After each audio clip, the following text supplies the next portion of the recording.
Hello. Hello everyone.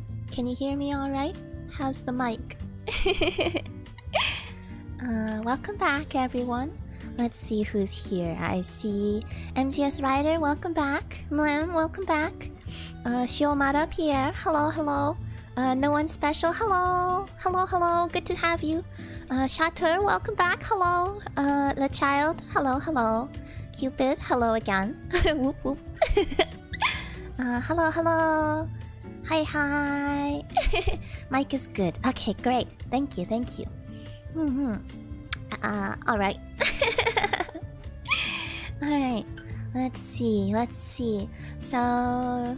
Oh yes! Happy equinox, everyone. Today, or rather, several hours ago, was the solar equinox for this planet. And so, if you're in the northern hemisphere, that would be the autumn equinox. And if you're in the southern hemisphere, like some of our friends here, that would be the spring equinox, which is the day of the year where sunlight and no sunlight are equal. That's my understanding. Let's see. Sorry I won't be here that long. Doki Doki anniversary stream is today. Whoa! There's an anniversary? I had no idea. Oh, I should be on top of these things. Okay. Well, thank you for coming anyway. Thanks for hanging out, Nin, and thank you for coming back. Good to see you. Matcha tea. Kinda looks like matcha, huh? I have more ginger today, actually, but it's secretly green, I guess. Good stuff. Anyone else bring tea, beverages of choice, snacks? Oh, hi. Brody? Nice to meet you. Welcome. Equinox hype. It's a special day. Tea Club assemble. Yes. Welcome to another episode of Tianshi Tea Club. Do you play Yan Sim? I don't know what that is. I don't play any Sims right now, but I'm not sure what Yan Sim is. Give Monkey a minute. Yeah, there's a little bit of lag usually between me and all of y'all. I found something I might be able to toggle. I toggled it a little bit, so it might be a little better today than before, but if it's not, then that wasn't the setting. Let's see, I have hot chocolate. Ooh, that's a good choice. I'm always a fan of hot chocolate. I will get tea as well. Ooh, lots of beverages. That sounds great. That sounds nice. Hello, I am here. I was helping someone with Vroid. Welcome. That's cool. Great to help people out. I have not tried Vroid myself yet, but I am curious to learn more. How are you today now? Pretty good. What happened today? I don't know. Not too much. It's been a nice day. I learned something new. I don't know if y'all know Chinese. I think it's liangfen. I don't know if I got the tones right. It's like a bean jello stick thing. I had some leftover, and it's usually clear, like jello or kanten or something like that. But the leftovers were opaque. They turned white. They almost looked like tofu. I don't know. Weird food discoveries. That's what I've been up to. Discovering new things about food.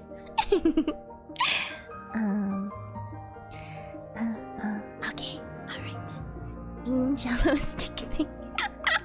I don't know how else to describe it. It's savory though, it's not like a sweet jello. So yeah.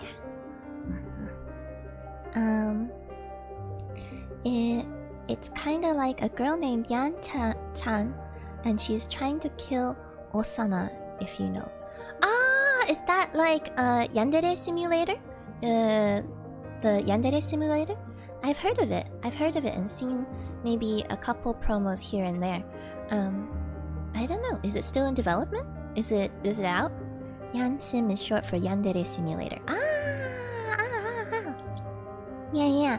I remember hearing about it a long time ago, but it sounded like it was still stuck in development, so I haven't heard anything recently. Yeah, it's still in development. I see. This is as we like to say, scope creep. You start a project, and then you just add more and more, and it's never done. Yandere Simulator got a demo recently, but it's still in development. I see. It sounds interesting. I'm not sure if I'm going to play it or not when it comes out for real. I know it's in beta, but I don't want to play it until it comes out for real. I'm not sure if I will play it when it comes out, or not. Depends kind of on the content, but it seems like something I might be interested in. Maybe. It's a good game, even Doki Doki. It kind of deserves a chance. Yeah. I mean, it sounds like it's gonna be really interesting. This guy's putting a lot of care into making it, I think. Is why it's still in development. Okay, let me check my notes real quick. I feel like I had a couple things to say. Oh yes! Hehe. Did y'all happen to see my fancy thumbnail? It's not a big deal, but I was a little proud, so I thought I'd mention it. I made a fancy thumbnail. I don't know how long we're gonna use it for, cause it does feel like we're getting towards the end of Doki Doki at this point. But I made one anyway. Wee-oo. I really like police. There are 4 people that didn't like the stream yet. Please show an awesome love. Only if you like to, but thank you, Ryder. I appreciate you keeping us appraised of the stats as usual. Chibi now is adorable. Oh, thank you. It's one of the 72 transformations. Maybe. What else? Oh yes. I think the schedule so far has been working. I hope y'all agree. So I'm gonna stick to that for now. And have Tuesdays like today be Doki Doki days. And then do more variety on Thursdays. I'll try to announce ahead of time, but maybe not.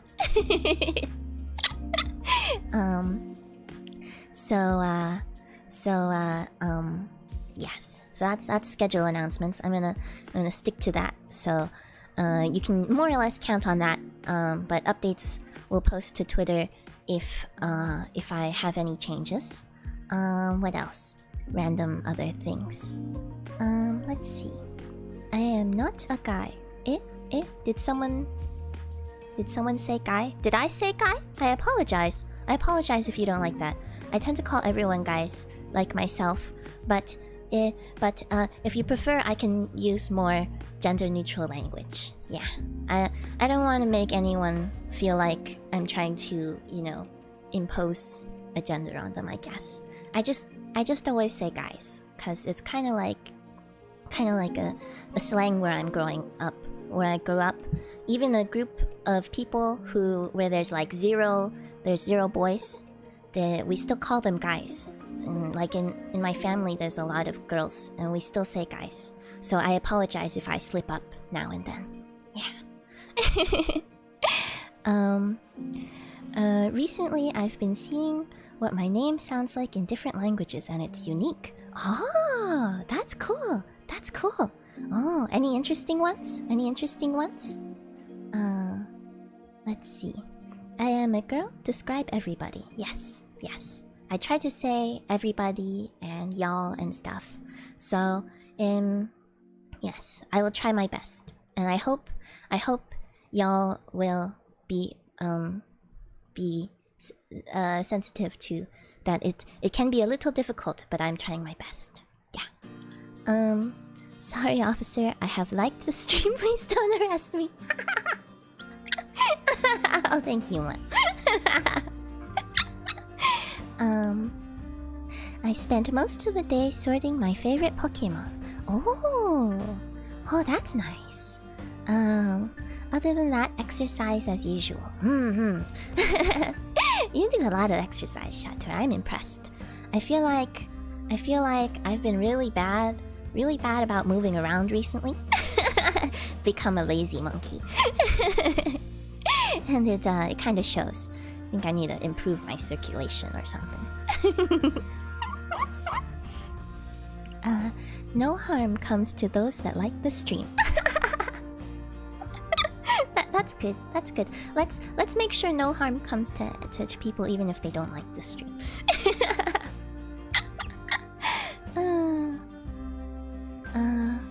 Plus, if I even had a PC, I don't understand, Sally. I try and get 8 miles in every day. Wow, that's really impressive. 8 miles.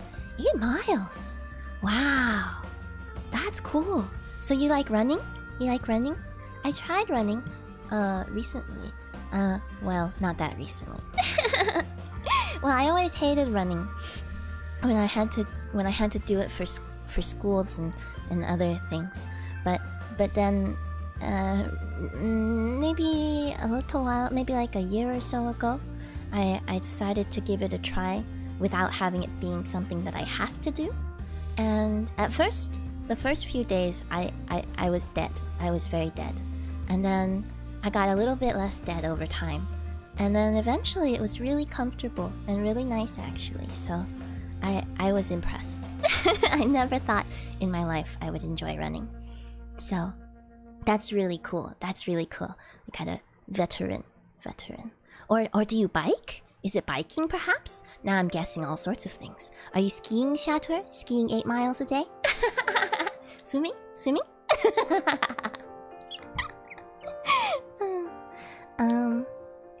Now, there's a song you chose as background that I liked a lot, and now I relate this song to your channel. It's the Nal song for me. Oh, JVNA Lullaby. Ah, I need to go back and check which one that is. Oh, I'm glad you enjoyed it. I could check that one out. The only exercise I get is like going up and down the stairs. I don't even get that nowadays. It's really bad. My only exercise is crawling out of bed, crawling back into bed. Stairs are useful.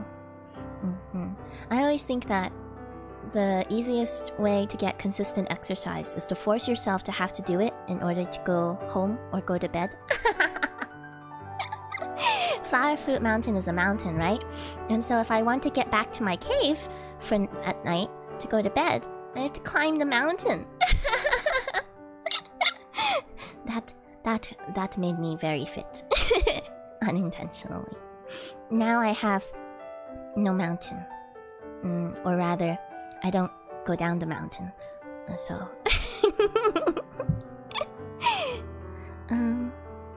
I have gacha life, not gacha weapons, available out now.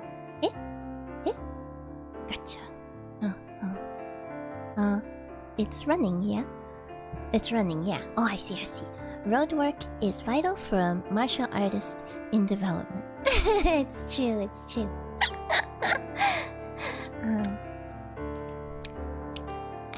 I've been a bit lax in my martial arts recently.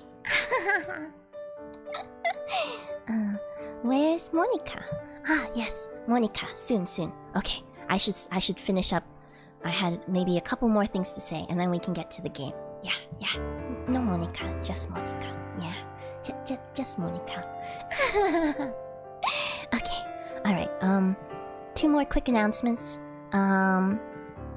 I saw that in my Twitter poll, people said hashtags would be useful. So I'm currently thinking of some hashtags. Maybe we can talk about that more on Thursday, since that'll be the variety stream. So we'll have some more time to get into it. And also the Discord that people requested, I'm working on that now too. So I don't know when I'll be done setting it up. I'm trying to do my research. But it's in progress. Yeah. Okay, where's Yuri? There's no Yuri anymore, I guess. Monica got rid of Yuri, unfortunately. Discord, huh? Discord hype. I see y'all excited. Discord PogChamp. Alright, yeah. So I'll let y'all know. Okay, alright. So now for the main content of this stream, we are supposed to talk to Monica. Let's try not to bully her like last time and the time before. I will say though, Monica is trying really hard to sabotage my stream. I noticed this when I booted up the game. It's currently running in the background. Yes. When I show the game, it decides to eat all of my GPU because Monica's Space Monica likes my GPU much. And I couldn't find a way to turn down the settings.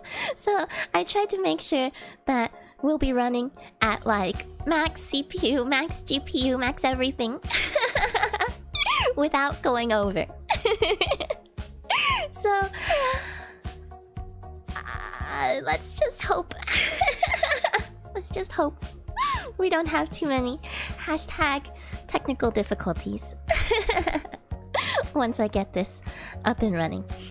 But we'll have to see. We'll have to see. Who's your favorite Doki Doki character? I'm between Natsuki and Yuri. I would say right now, I always have a hard time choosing favorites. I would say at the present moment, I really like Sayori and Natsuki. They're both very nice, and they're not trying to kill me as far as I can tell. But I do feel like Monica is a very interesting character, and I feel like, you know, we're still getting to know her, so give her a chance. Yuri's alright, I guess. She just scares me, I think. I'm a little too scared. Maybe if Monica hadn't messed with her, she'd be a little nicer. Yeah. Discord play gacha? Yeah. Is there a gacha on Discord? Monica just wants some alone time with Nal. I think so. When I run the game without the stream, it runs just under the limit. So she says, it's okay, we can hang out. But when I run it with the stream, well, we'll see what happens. Monica just wants me to herself. You mean MC? Yeah, me and MC, I guess, at this point. Yes, give Momon a chance. I'll give her a chance. Even though there was a hidden tribe all along, hiding in our chat. Alright. Let me see if I can get this game up without totally killing everything. Let's try it. Let me get my music switched. Turn that off. Okay. No more music. DDLC on. Alright. And now let's try this. And alright, there we go. There's Monica. Okay, and transition. Okay. Alright, everyone. Let me check my monitors real quick. Everything's just under the limit. Okay, we're okay for now. I'll keep an eye on it. Alright. What have we here? Now's chat has been subverted by Hacker Gang. Sayori squad never had a chance. Aw, poor Sayori.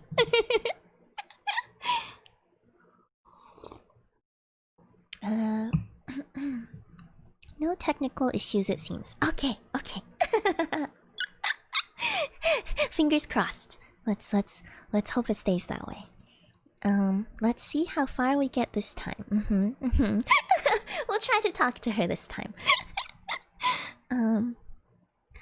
Bruh, everyone picks Monica, then Yandere-chan. Is that right? So Monica's the favorite, followed by Yuri? Oh, that's interesting. Hashtag no technical difficulties. Let's hope so, let's hope so. I'm trying not to jinx it here. Is this the fabled no technical difficulties stream? Do we break out the good tea? so I don't know. We'll see. I'm crossing my fingers here. I'm not scared of Doki Doki. Come to think of it, Doki Doki is the sound of the heartbeat, right? So it can be Doki Doki like lovey-dovey, but also Doki Doki like a little scary. Also, what did you toggle for chat reaching you faster? Cause it seems it worked. Oh, good. Today at least seems faster. It was a YouTube setting. I was a little cautious of it because there's like a YouTube delay you can set, and they don't tell you how long it is. They just say normal, fast, and faster. They say faster is better for chat interaction, so I tried fast because they said if you go too fast, you're liable to drop a lot of frames, and we've already had a lot of buffering issues in the past, so I didn't want to push it too much. But if it's working out today, if it works today, maybe we can push it even further later. We'll see.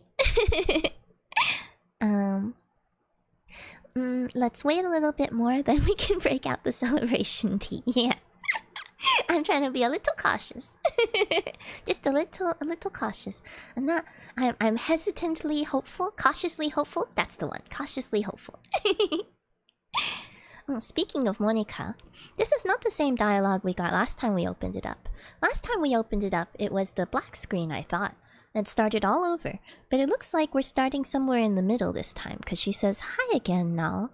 She didn't say that last time. She knows we've been gone. I saw that Yan-chan battle with Monica. Oh? Was there a battle? I don't know.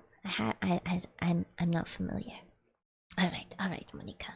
Let's pay attention to you before you break our stream. Alright. Hi again, Null.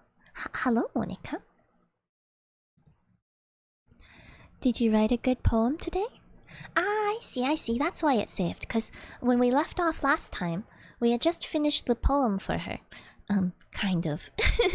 The kind of broken poem. So I guess this is the next day-ish. From her timeline.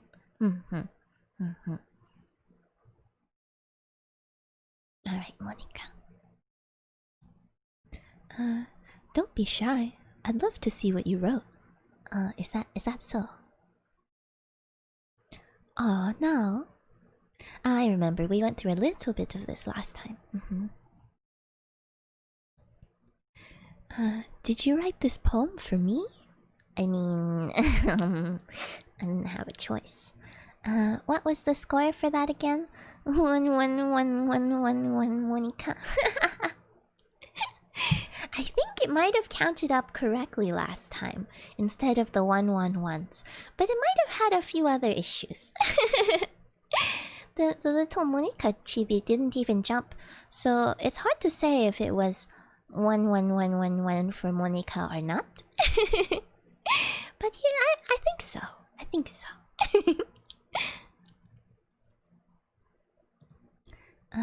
That's so sweet of you.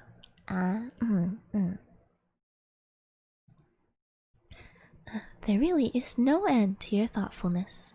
I'm just falling more and more in love with you.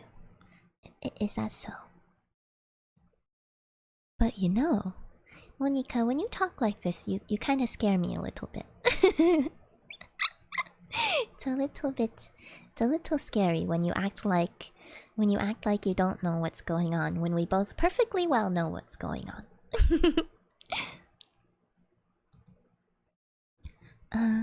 The poem I wrote is also for you. I mean, there's no one else here, Monica. You made sure of that. Just Monica. Yeah, just Monica now. Will you please read it? Yes, I will read your poem. Yeah, okay, okay. Happy End. Oh, Happy End. This is the same title as before, right? She's mostly done same title, different poem. Did I read this one already? I don't think so. I don't think so. Wow, Mon. No one cares that Monica is depressed. Eh? Eh? What do you mean? I care that Monica is depressed. Everyone in this game is depressed. Instead of Doki Doki Literature Club, it's Doki Doki Depression Club. MC included. As far as I can tell. Yeah, yeah. We were chatting about that earlier. I think Shator's the one who said Doki Doki Depression Club. I'm not sure. Apologies if I credit the wrong person. Oh, hello, the child. Welcome back. I think we read this before. Maybe. My memory's not great, so I'll just read it again. The titles are always the same, so it always gets me confused as well. But yeah. Happy End. Pen in hand, I find my strength. The courage endowed upon me by my one and only love. You're right, this sounds familiar. Together, let us dismantle this crumbling world. Oh yes. Oh, now I remember. Oh, hello, Remus Augustus. Hello, welcome back. Welcome back. Okay. I'll try not to take too long since we've already seen this all then. Together, let us dismantle this crumbling world and write a novel of our own fantasies. With a flick of her pen, the lost finds her way. In a world of infinite choices, behold this special day. After all, not all good times must come to an end. For real though, what's happening? So we're in this space with Monica. She's trapped us here. No one else, just Monica now in the universe. And we wrote each other some poems. Ours was pretty broken because Monica broke everything. But we wrote it. And she liked it, I guess. And this is her poem. Her poem about trying to rewrite the world together. Very ambitious, very ambitious. We have a live stream for Doki Doki. Okay, alright. I hope you enjoyed it. Thanks, Monica. I always put all my heart into the poems that I write. The truth is, all the poems I've written have been about my realization. That's right, that's right. Or about you. It's interesting because actually she said she doesn't know anything about us, but she still says she loves us, so I don't really know what she means by that. It's a little unhealthy, I think. Just a little. Doki Doki, I fly Nico can try me, but she can't. Sorry, I don't understand. Sometimes I don't get references and things. Monkey Ka make new world. Yeah, we make new world together. Monkey Ka. Make banana our way of life. We return to monkey together. I see. We make new monkey world.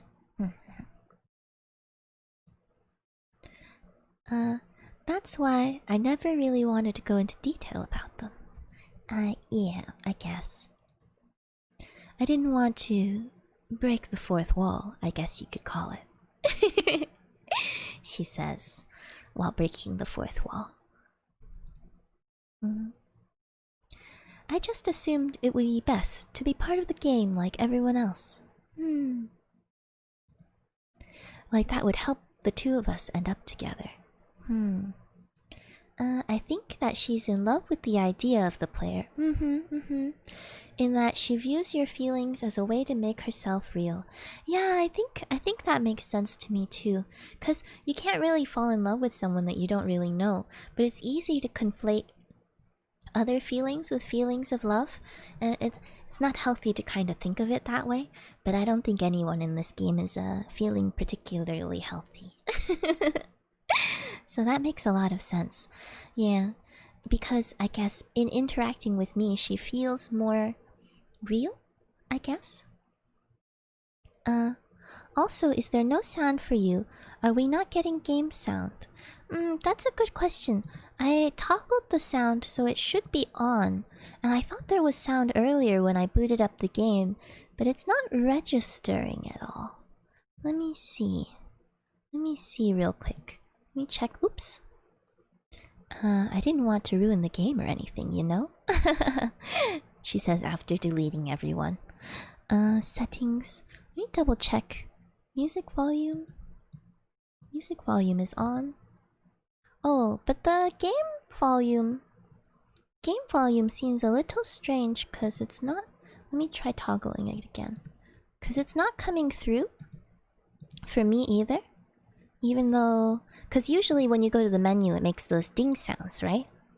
I'm not sure what's going on. Why the game volume isn't playing for me either.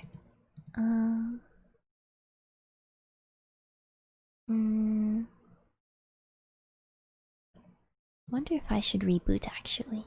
The game, I mean.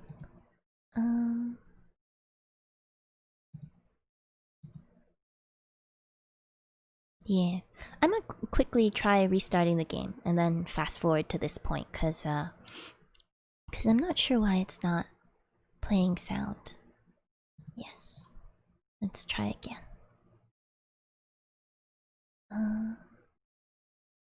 Doop. Doop doop.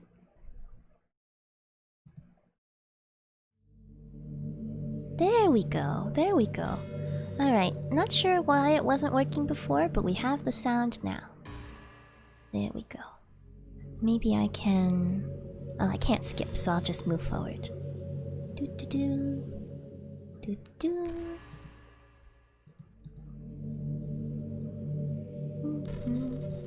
What is chat saying? I can look at that at the same time. It's Nico versus Natsuki. Who's Nico? Who's Nico? Now is literally inventing dialects midstream. Am I inventing dialects? Huh? Huh? Am I? What do you mean? It really is a philosophy class. Maybe it's supposed to be silent right now? No, yeah, unfortunately it was something wrong with the game. Darn, and I know you were such a big fan of the BGM here. YouTube forever? I am. I am? Oh, a fan of the music? Yeah, it is pretty good, huh? I should be clicking. By the way, my B-Day was on Sunday. Oh, happy birthday!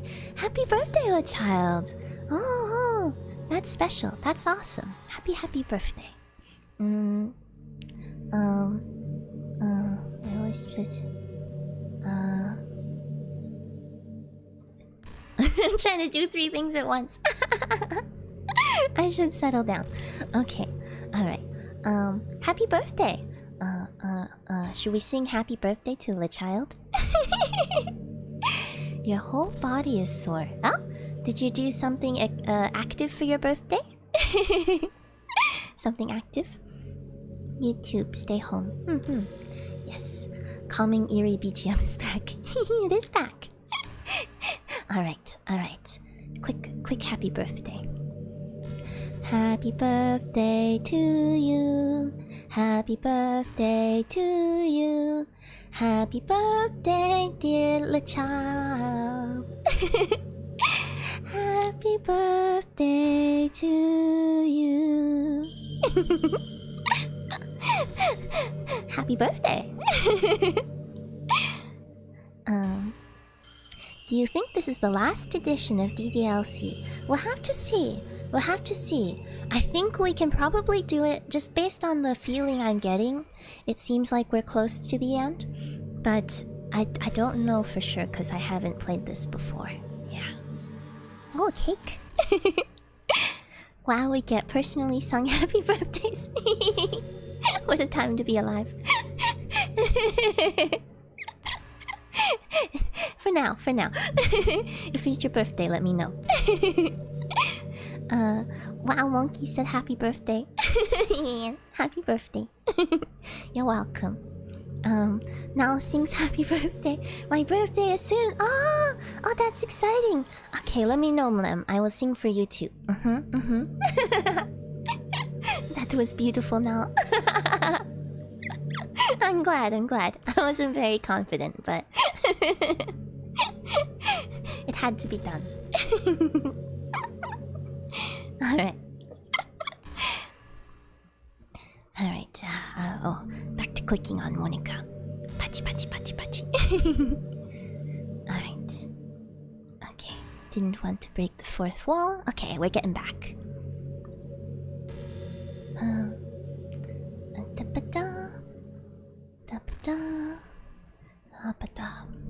Here's where we were. I didn't want to ruin the game or anything, you know? She said while covertly messing with it anyway.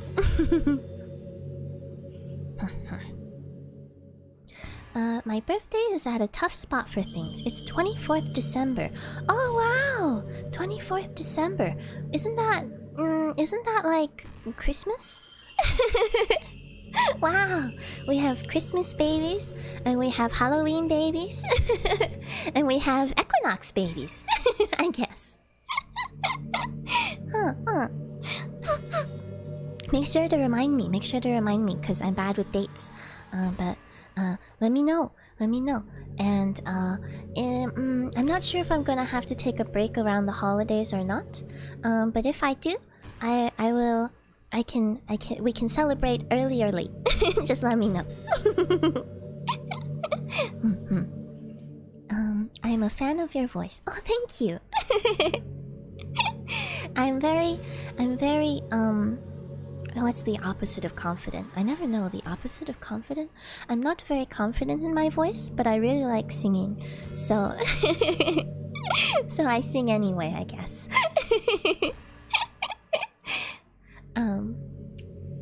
Christmas Eve. Our boy rider gets double presents. Oh, double presents. You get a whole feast. You know, the whole world, at least a large part of the world, celebrates Ryder's birthday. That's pretty fancy.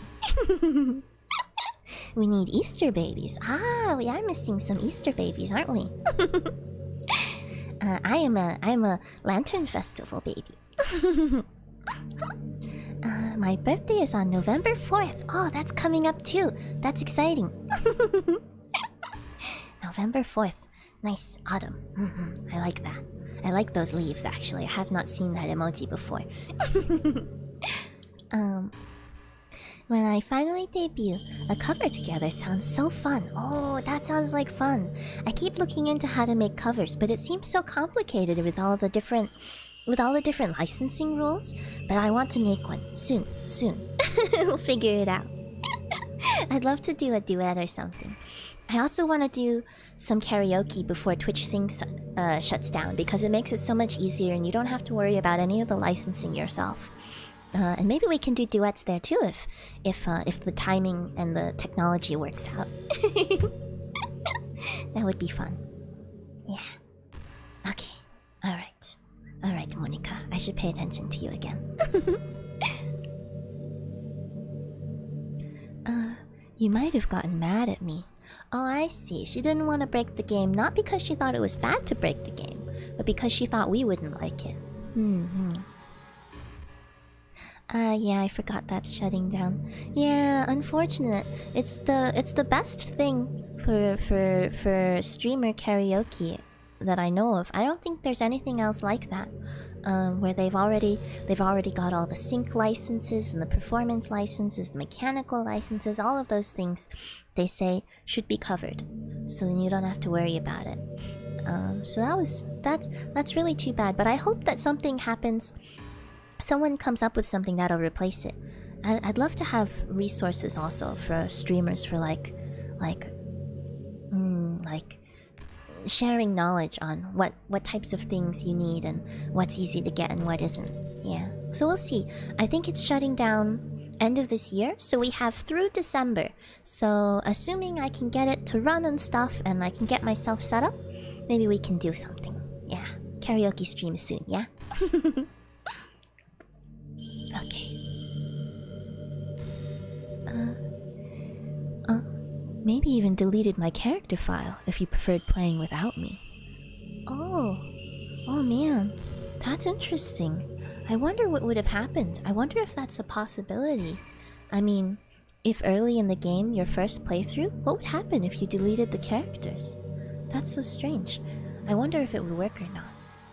Maybe. But I don't like that. I don't like deleting the characters. That doesn't seem good. I'd rather not. Monica, you're scary, but you still deserve to exist. Very existential, Monica. Karaoke stream hype. Yeah, maybe soon. I'll see what I can do. Maybe on one of our variety days, like on a Thursday, I'll try to announce ahead of time or something. Come to think of it, if we finish Doki Doki soon, I'll need to replace that with something too. Maybe Tuesdays and Thursdays will both end up being variety. Unless we end up with something else that has like a story to follow.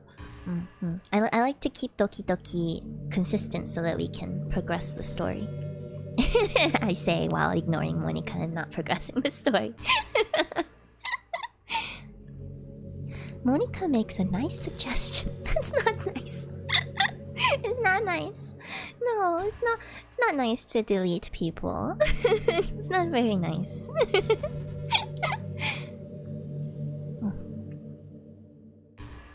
Gosh, I'm so relieved. Oh. Now we don't need to hide anything anymore. That's true. That's nice. As we were saying earlier, I think it was Ryder who was talking about the value of honesty and being able to be completely open. And that's kind of why I said I gotta give Monica a chance, because we didn't know her until now. So we can't really know how much we like her until she opens up to us.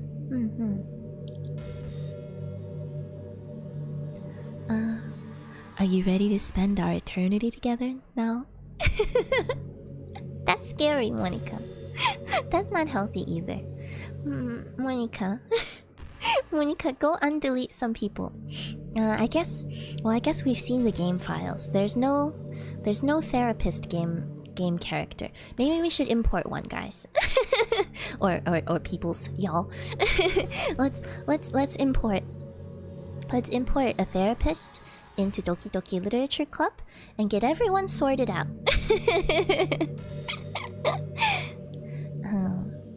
Monica has plans to make this a long-running series, I see. Yeah. Tuesdays for the rest of our lives.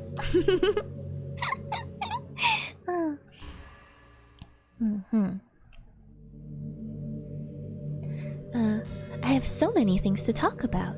Oh, is that right? Huh. Where do I start?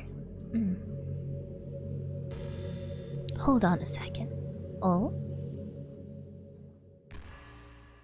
You're recording this, aren't you? Heh? Heh? Heh? Heh? What? What? No. They built this into this game? Do they actually... Does she actually know? Does she actually know? How would she know? She can tell? How would you tell? Can she tell what software I'm running? Can she tell? What am I running? Recording. So she'd have to be able to tell that I'm using a recording software. Really? They thought that far ahead? To be fair, Doki Doki Literature Club is one of the few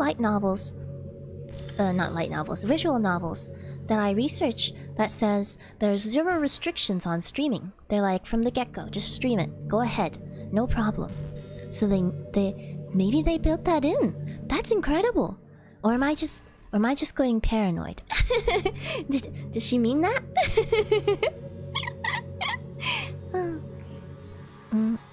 Monica hasn't blinked. Well, to be fair, I don't think any of the characters blinked, except for, like, Yuri. And when she blinked, it was a little creepy. I think they just may not blink very much in this world. Oh no. Yeah, oh no. Hi, Dust, she knows about chat. She does know. You guys are right. You guys are right all along. She has something against chat. She knows I'm ignoring her. Maybe that's what it is. And I ignore her too long. When I ignore her too long, she shuts us down. Monica finally surprised Nao with her skills. It's true. This is almost the most surprising thing coming from Monica that I've experienced in this whole game run, huh? That was pretty surprising.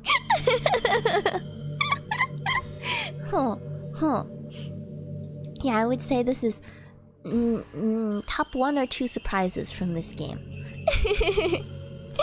My first surprise was probably temporally.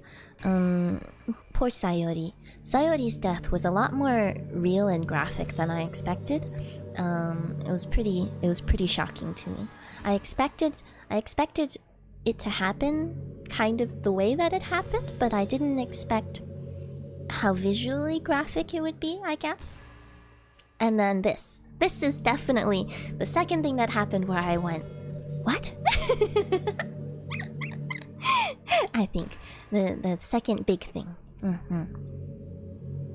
All right, Monica. So we're recording this. What about it? What about it, huh? Hi everyone. Oh, Monica says hi everyone.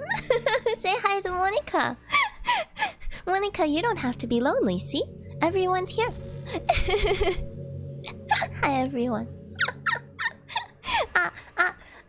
Ryder says hi Mon Mon. Hello. I see. Monica, your biggest fan is here. No one special says hi Monica. Hello Monica. I mean, I'm translating for her in case she can't see chat. Shatter says hi Mon Mon. Monkey come for president? I'm not sure how that would work. Mom says hi. Mom says hi, Monica. Remus Augusta says hi, Monica. We need banana and we need it now. Will banana save us?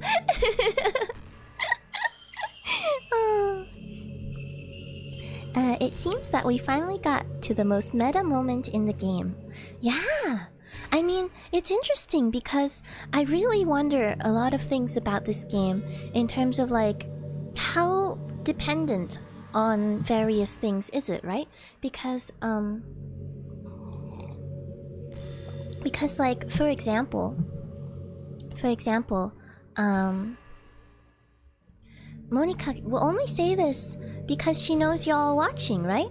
So if I was playing this by myself without anyone watching, would she say something different? Would she say nothing at all?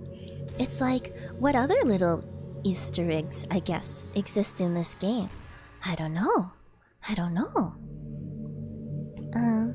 I do find the prospect of bananas appealing. Oh no. Oh no. Oh no. Oh, yeah, I guess they're pretty appealing. Alright, alright. Alright, Monica. Everyone says hi. Everyone says hi, Monica. You don't have to be alone. Yeah. Sorry, I can't exactly read your comments from here. So she knows. She can't read the comments. And I guess she can't really hear me either, because the only input she gets from me is when I have choices.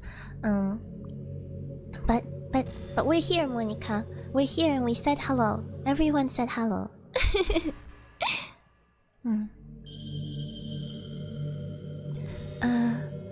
But do you mind telling your friend it's a little bit rude for them to start recording me without any warning?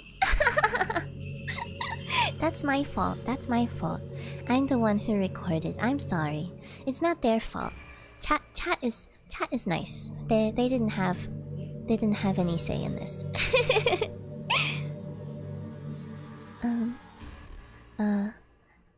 Everyone quiet. Monkika is about to make her presidential speech about the monkey world order and society. No speech. I don't have a speech. I don't think Monica and I have a speech. No, it's rude to start recording without warning. That's true. That's my bad. I put out warnings, but they're not warnings that Monica could see, and I never could really ask her, which I guess is not really an excuse. It's not really an excuse that I couldn't ask her. Let's see. She really does think we're rude. I guess so.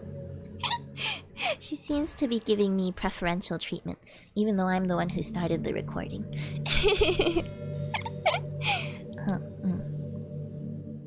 Alright. I'm sure some people don't mind. Yeah, I'm sure. But I get really self-conscious on camera. Oh, that's understandable, Monica. I apologize. Is it okay if we keep recording? I wish I could ask.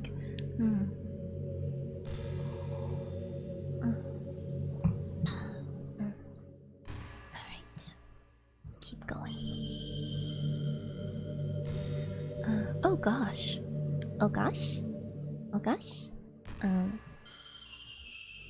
Hey Monkika, wanna be in my next vlog? Yeah. Wanna be in the next vlog? Oh, yeah, sure, dude. That's how the conversation would go. Yeah. Monica and I, we're bros. Yeah.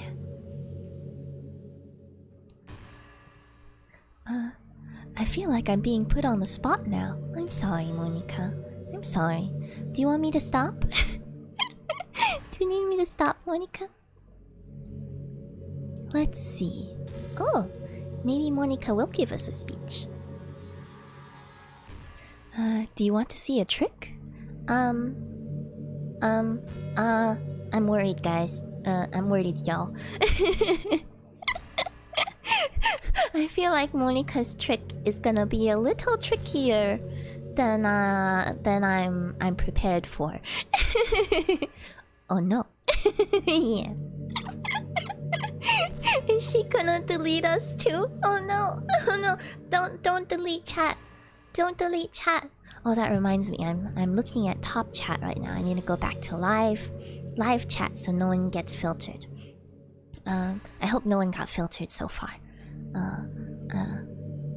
Yeah, okay. Trick time. No, it's like trick or treat. You don't have. I'd rather take the treat, please. Treats, please. No tricks, please. Yeah, we've seen what happened last time. Oh no! Oh no! She gonna do a flip? Monica, do a barrel roll. Spooky momento incoming. Yeah, maybe. Okay, Monica. Okay. I don't know about all this. But Monica was YouTube-kun all along. She was the one filtering Ryder. Yeah, Ryder and Remus both got filtered. It was Monica all along. We weren't wholesome enough talking about fingers and whatnot. Existential crisis. Oh no.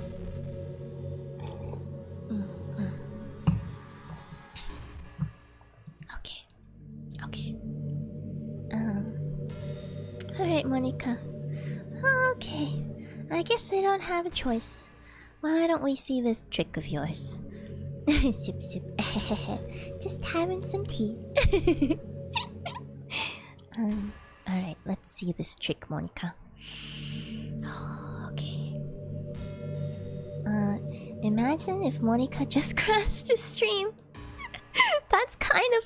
I feel like that's the worst case scenario. She definitely has that power. She definitely has the power to crash everything.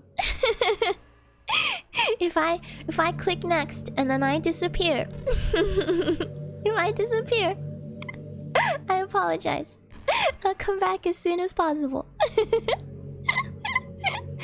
Oh, that'd be a pretty great trick. Yeah.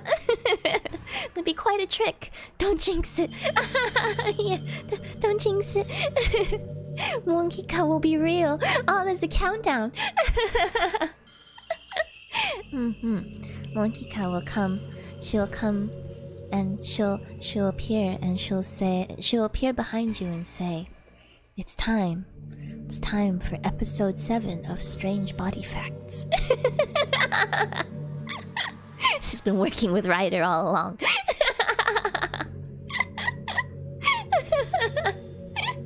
Now that would be something. If stream crashes, commence Operation Monkey Business. Operation Monkey Business. Sounds good, sounds good.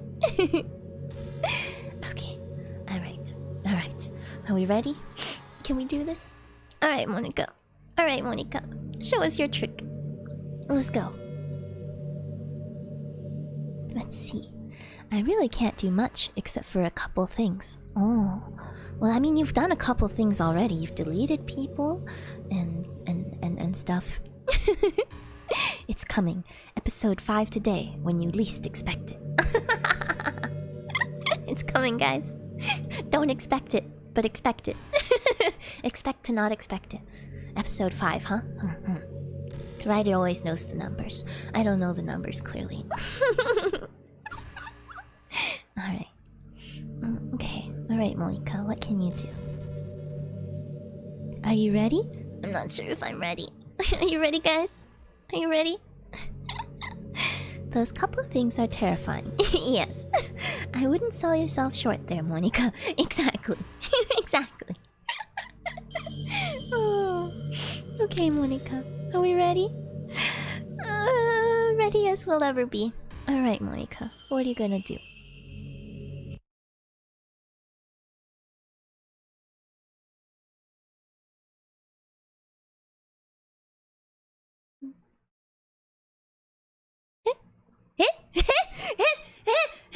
Just kidding. Just kidding. Monica, that's not very nice. You got me all tense there. I was Oh. Oh. Boo. Yeah, I guess that's what it was. Yeah, we have been bamboozled. We've been bamboozled by the Monica. You can't just do that. You can't just do that. Monica. Just kidding. Monica. Monica. That's not very nice. I guess it's better than shutting down the stream, though. You got me. You definitely got me. Claps. That was the best trick I've ever seen, Monica. Pretty good trick. And for my next trick, I will make you uneasy. That's her trick. If to be fair, that's one of her best tricks, is to make people uneasy. She's pretty good at that. Oh dear. Alright, Monica. Alright, alright. I can't do anything after all. Yeah, you can. You can do all sorts of things. Ah! Yes. Yes. The answer is yes, Monica. You scared me. I definitely jumped. Face rig may not have captured it, but I definitely jumped. I did not like that. No, I did not like that, Monica. Not one bit. Jump scares are not okay. Not okay. That was pretty creepy. I did not like that.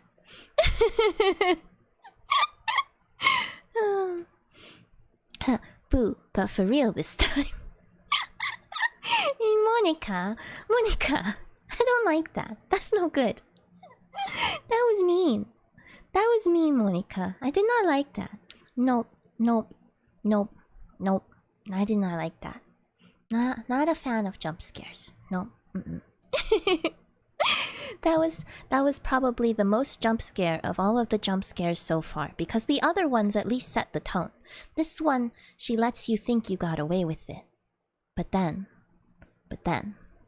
she turns into some sort of demonic creature.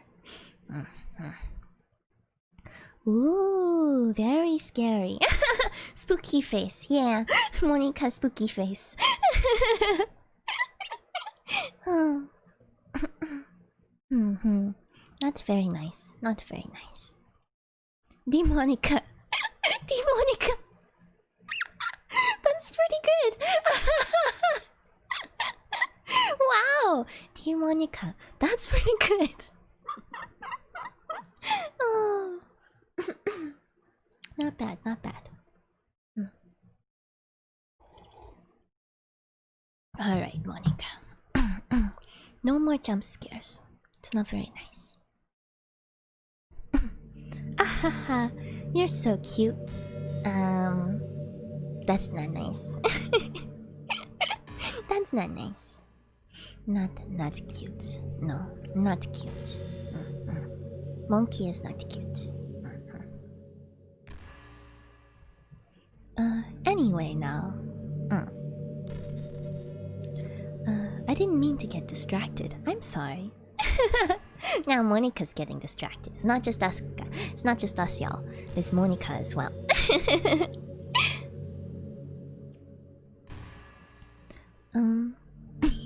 Even though it's your fault for distracting me.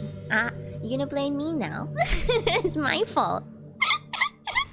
Oh, I guess because of the recording I distracted you. That's fair. That's fair. That's fair. That was scarier than sneaking in my mom's room at 3 AM looking for my DS and stepping on a squeaky floorboard. Scary moment, huh? Your mom take your DS away.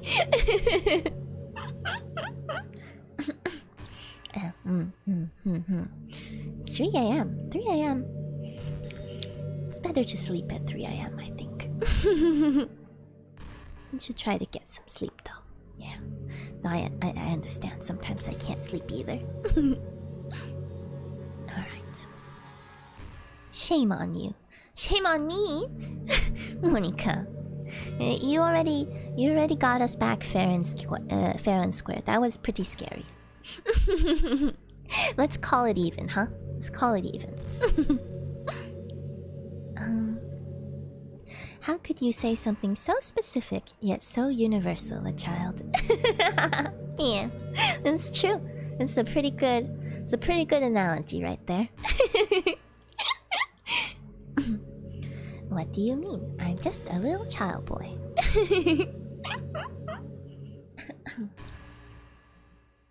I eat Crayola. I don't think that's good for you. I think crayons are made of wax. Is wax? I guess wax is edible. People do put wax on things, but I don't recommend it. To be honest, I once accidentally ate wax, thinking that it was candy because they made it look like candy. I was very young though at the time. It did not taste good. Okay. I'm just kidding. Oh, Monika's kidding. She doesn't blame us after all.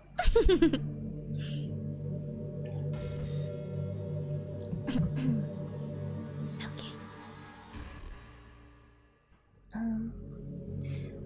Anything we do together is fun, as long as it's with you.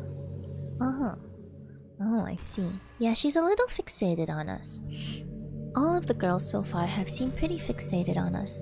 We didn't get to know Natsuki well enough, but I'm guessing something similar would happen. Wax is whack. Wax is wax. No, they're made of nutrients. Look it up. Oh, I see. Today I learned. Crayola is made of nutrients. Okay, good to know, good to know. Good monkey facts. Crayola is made of nutrients. But anyway... Okay, Monika, what did you want to say? If it takes me some time to collect my thoughts, then I'm sorry. Oh? The orange color is full of vitamin C, I guess. Oh, I do like vitamin C. It's a very tasty vitamin. I don't know how most vitamins taste, but vitamin C is pretty good. I'm a big fan. It's also one of the few that you really can't get too much of, so I guess eat all the orange Crayolas for the vitamin C. Boost your immune system. Exactly. Oh, I see. Now I know. Chat has educated me.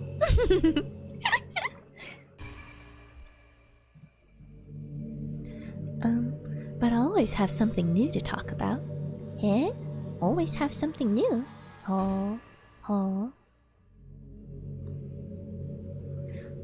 In the meantime, we can just look into each other's eyes. I guess so, Monika. I'm not sure you can see me though. Does that mean her dialogue is going to be auto-generated? I'm curious. Educated is one way to describe it, sure. Chat is very educational. I only noticed now, but Nala has a really good Monika voice. You think so? I try, but it's hard to be consistent. I'm not actually very used to doing voices. But I thought Monika might have a voice kind of like that.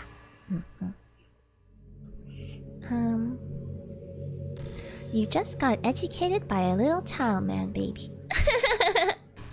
Little child man baby. That's a lot of descriptors.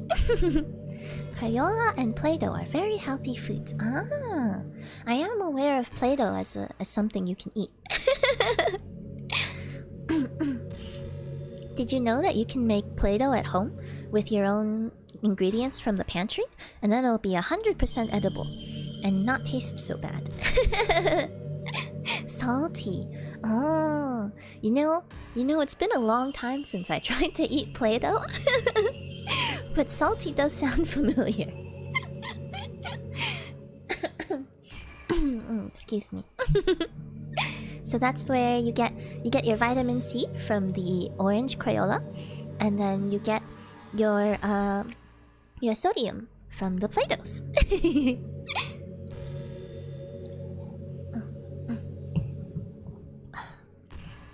I made Play-Doh before at home. It really didn't seem that appetizing.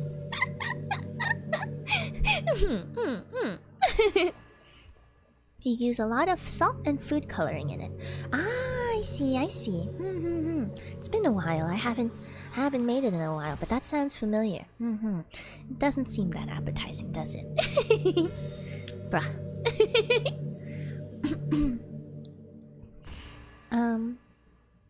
I prefer my orange crayons blended to BH. Really? Blended? Into a smoothie? Orange Crayola smoothie?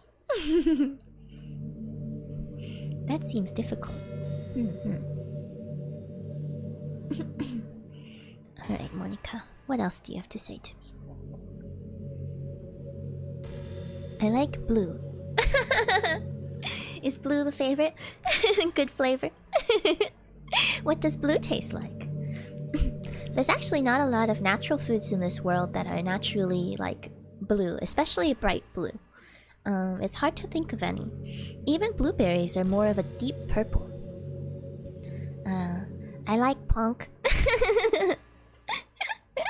Punk. Pink. Pink. Pink is a nice color. That does sound like it would taste good. It's such a pretty color though. I'm a big fan of the color blue. I have a lot of blue in my wardrobe. My ribbons are blue actually. I own a smoothie shop and I blend crayons. Ah! It's a whole shop.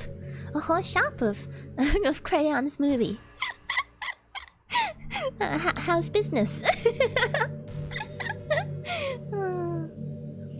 I would like to place an order. Oh, booming business here.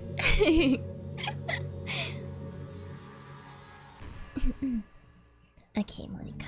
Oh, one more. Light blue is my favorite color. Like the color of likes on YouTube. Which is looking mighty fine, might I add. 11 likes. That's quite a transition. That's quite a transition there. I don't get much business since I'm a baby little man child micro girl. I got longer, guys. The child's description got longer. The child's a lot of things. A lot of things. I believe there is a blue tomato. Really? Really? Like actually blue? Like bright blue? I've seen like chocolate colored tomatoes. I've never seen a blue tomato. I've seen green tomatoes, yellow tomatoes. Oh, that's gotta sound strange. There are also blue lobsters, I heard. Ah, are lobsters like shrimps that they start out blue, but then when you cook them, they turn red? Because when we eat them, they're not blue. Maybe, but beforehand, maybe. The child is evolving. That reminds me of. Do you all know about alpaca evolution? Evolving. If you don't know about it, I wonder if it's still something you can get. Alpaca evolution. You might want to look into it. It's very interesting. I don't want to give spoilers.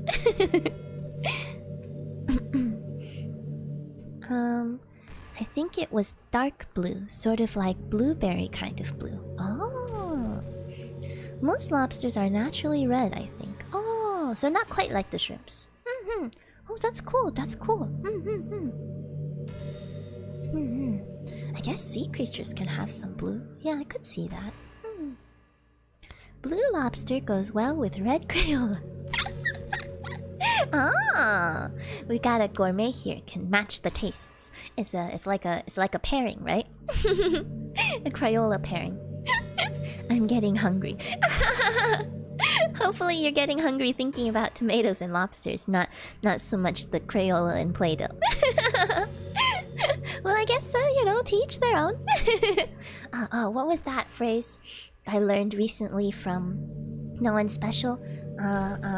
白菜 no 青菜 萝卜个人有爱 To each their own.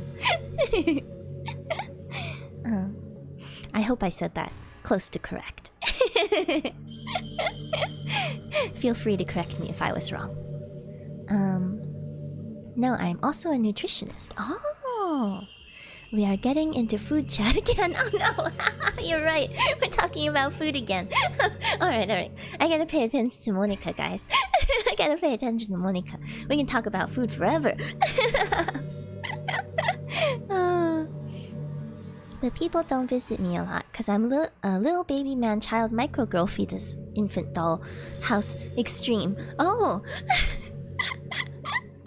Oh! The child is definitely evolving. Definitely evolving, y'all.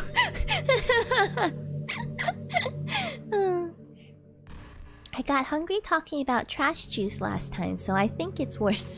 I was thinking about that. I guess Crayola and Play-Doh might be a little better than trash juice when it comes to whetting your appetite. Also, the last sentence was said pretty nicely. Oh, thank you. Oh, that's good. I'm glad. The title just keeps getting longer. I see. This is like the child's title. Official title. Man, I need to stop being lazy and learn different languages. It's fun. It's something you can just get started. I feel like, yeah. Even if you're not too serious about it, that might help you get momentum. I don't know. But I love languages. I love learning languages. Even though I'm not very good at it. Or rather, yeah, no, that's about right. Oh, a lot of numbers. My greatest nemesis, numbers. Me too. I'm not good on the numbers. Yes. Okay, alright, Monica. At least pay a little bit of attention to you. Pay some attention.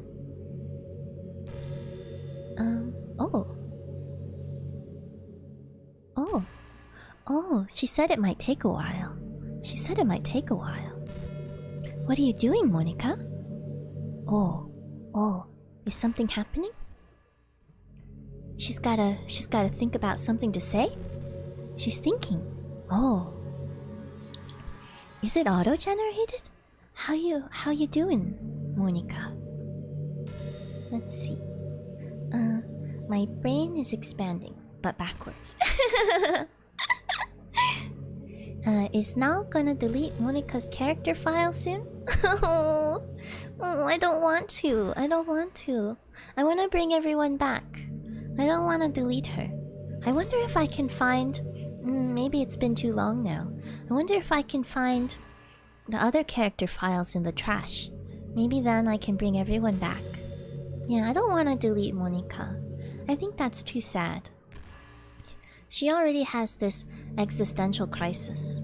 I don't think it's very nice to play around with her feeling of existence. Also, Monica's line comes from a collection of lines. Well, let's see. What does it say here? After a long day, I usually just want to sit around and do nothing. I could see that. But then she takes a while to load, so she must be doing something in the background. After a long day, I usually just want to sit around and do nothing. I get so burnt out, having to put on smiles and be full of energy the whole day. I see. I know how to bring everyone back because I'm also a trash man and you work at a dump. And I work at a dump. Oh, I see. Trash man smoothie, Crayola smoothie nutritionist. Oh, maybe you can maybe you can make something that Ryder would like then. since he got so hungry thinking about trash juice.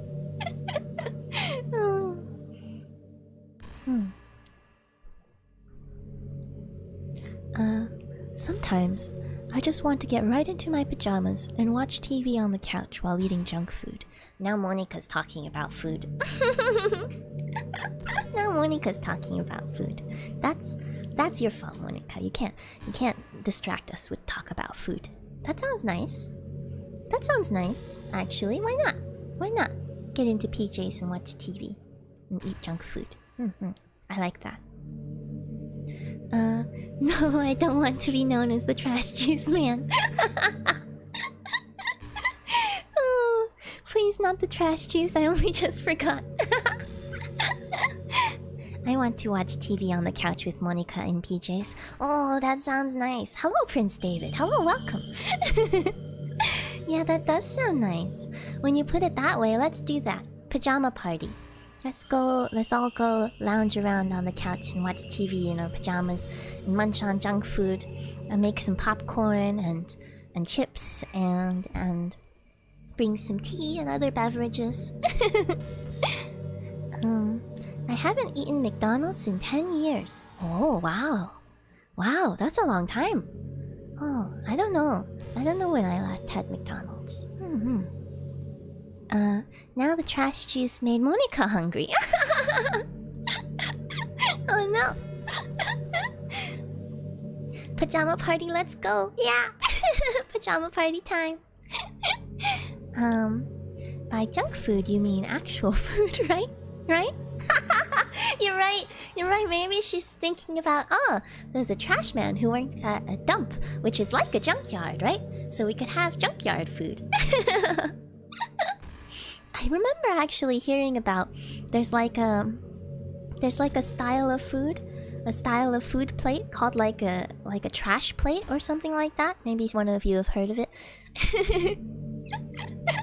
It's actually just called something like that. It's the trash plate. And I can't drive. Oh, sounds difficult with all those jobs. This is a trashy conversation. I guess so. It's a bit trashy. Oh dear. Alright, Monica. Yeah, let's have a PJ party. A garbage plate. Ah, that's what it's called. It's a bunch of junk food in a box. Sounds appropriate. Sounds tasty, maybe. I'd be down to try it.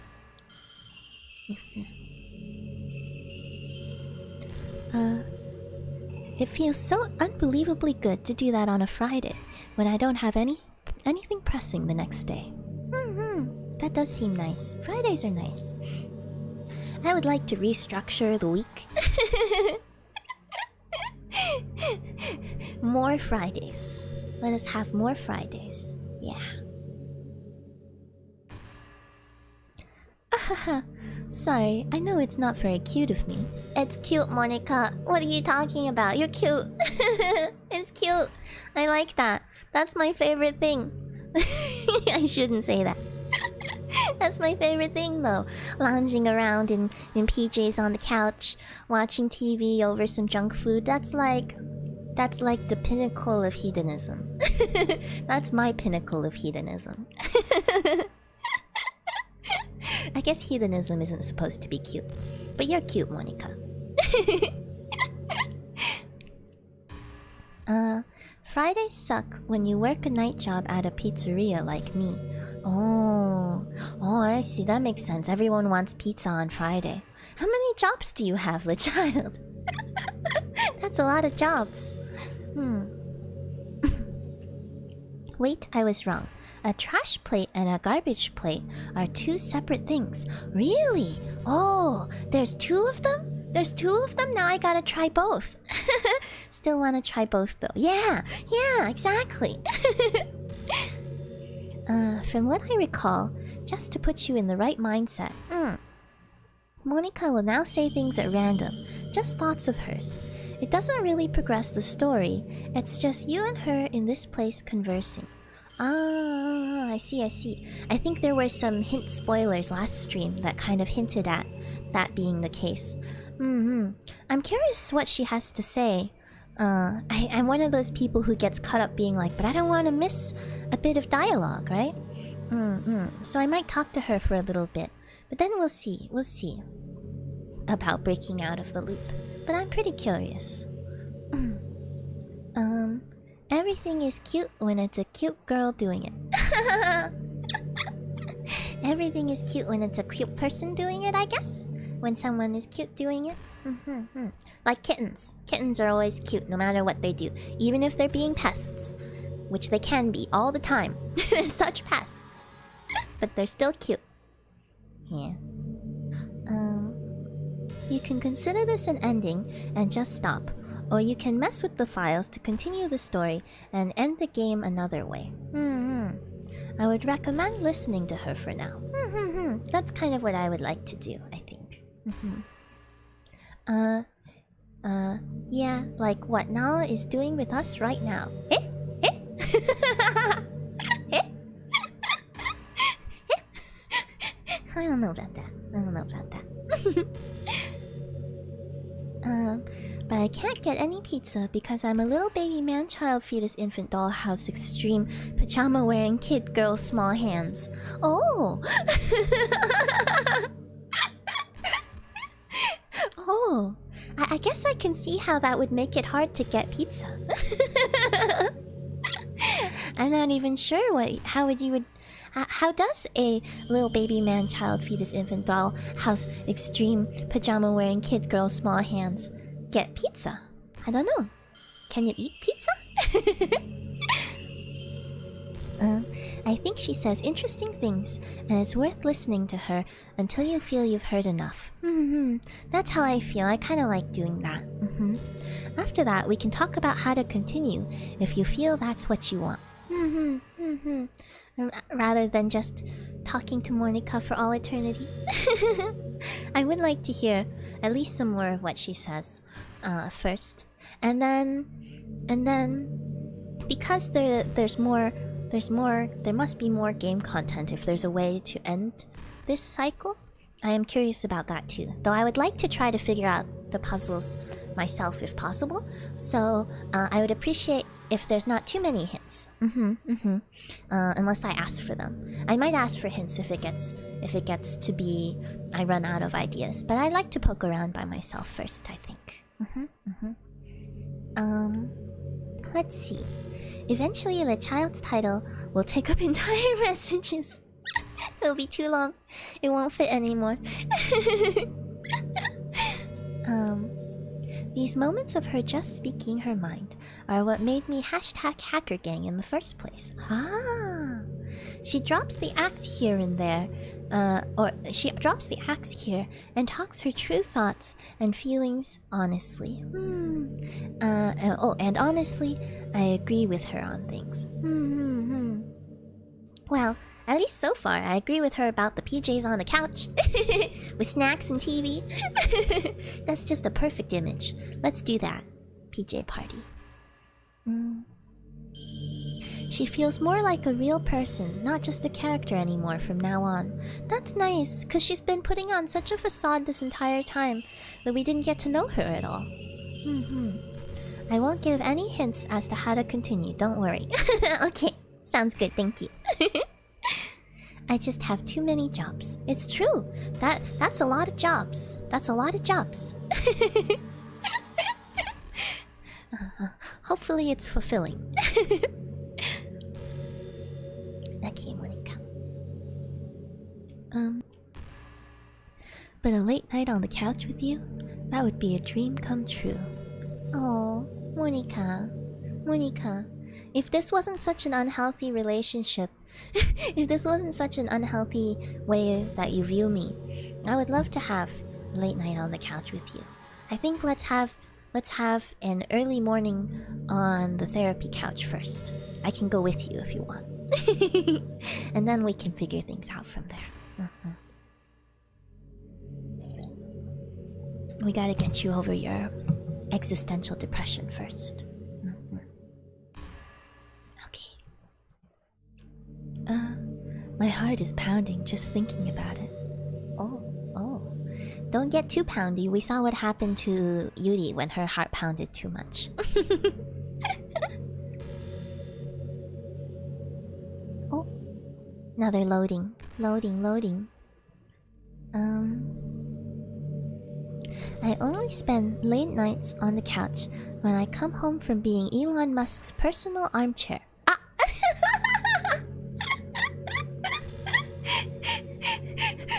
Musk's personal armchair. He has so many jobs, the child. I didn't know he needed one.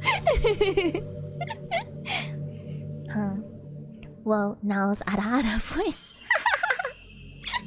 Did you feel a little ara-ara there? I feel Monika's a little ara-ara. Just a little.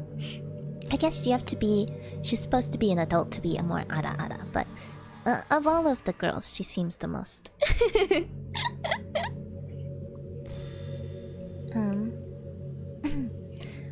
Do you ever have things that happen where you just get anxious for no reason? Oh, do you have some anxiety, Monika? Like, you're just minding your own business, and you realize you're feeling really anxious. Oh, yeah, that happens to me. Do you have anxiety, Monika? Do you have a bit of anxiety? This is the moment I mentioned we would have a lot of good topics to talk about, because what she says. Ah, philosophy incoming. Oh, that's exciting.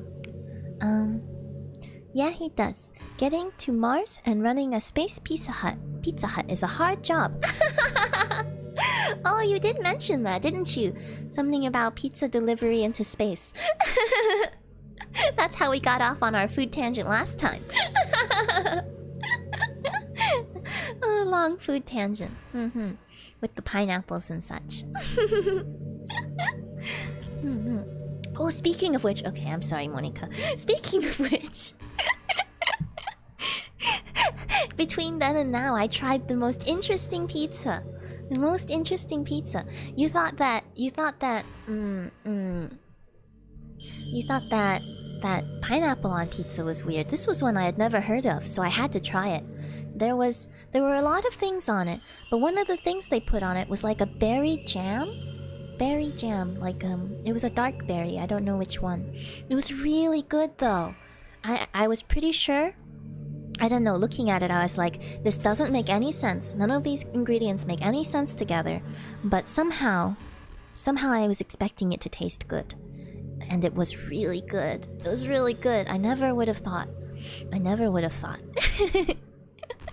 Okay. No more pizza talk.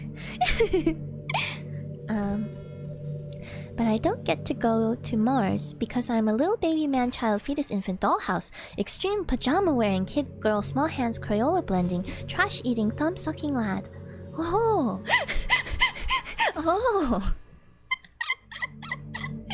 Oh, I see. So you don't get to go to Mars. Oh.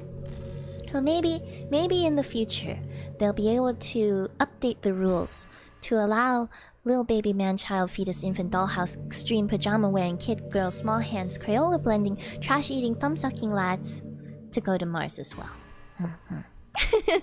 We will wait and hope for that day. Okay, Monika, I'm sorry. I was talking about pizza. It's very trivial. I know you were talking about anxiety. Anxiety is a big deal, and we can talk about that. It just keeps going. It really does. Just when you thought it was the end of it. Okay, alright, Monika. And you're sitting there like, what am I even anxious about right now? Yeah, that actually happens to me a lot. I don't know if I have anxiety in like a diagnosable sense or just a normal level of anxiety. I guess normal is the wrong word. An average level of anxiety. But I definitely get those moments where I'm like, why am I even anxious? I sometimes get that way about streaming even, because I have so much fun with all of y'all. So you would think that I wouldn't get nervous at all. But sometimes before I stream, I get really anxious. And I don't know why. Or I kind of know why, but it's like... there's nothing really that I'm anxious about. But I just feel restless, you know? And not just streaming, sometimes it just randomly happens, right? You're just doing nothing at all, and then suddenly you realize you're feeling anxious. I do that. Sometimes I'm just on my computer, doing nothing interesting. I guess sometimes I notice because some of my symptoms of feeling anxious is to try to do something productive, anything productive, and then even without, no matter what I do, I feel like I'm not being productive, even if it is something kind of productive, or I get too deep into it. Yeah, and then I realize I'm feeling anxious right now, and I don't know why. Sorry, Shatter. Oh, no need to apologize, right? I just have too many jobs. And a lack of Mars exploration. Not yet, huh? No Mars yet. No, you have my attention. We've got a man of many talents here. I think you mean we've got a little baby man, child, fetus, infant, dollhouse, extreme pajama wearing, kid, girl, small hands, Crayola blending, trash eating, thumb sucking lad here. Of many talents.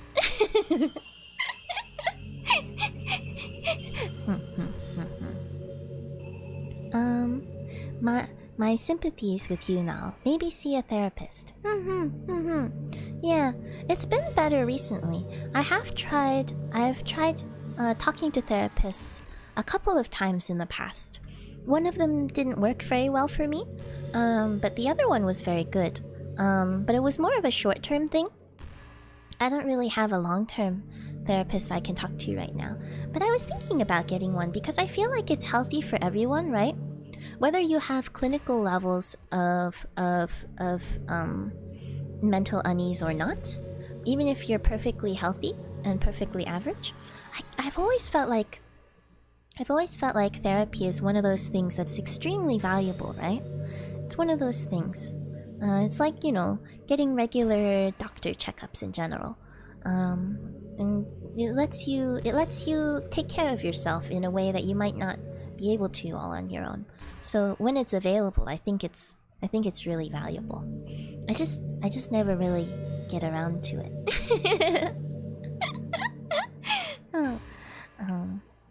But it seems nice. It seems nice. I encourage it for everyone.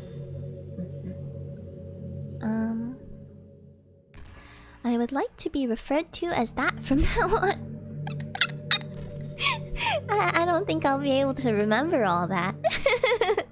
That might be a little too much for me. I probably can't keep that all in memory, but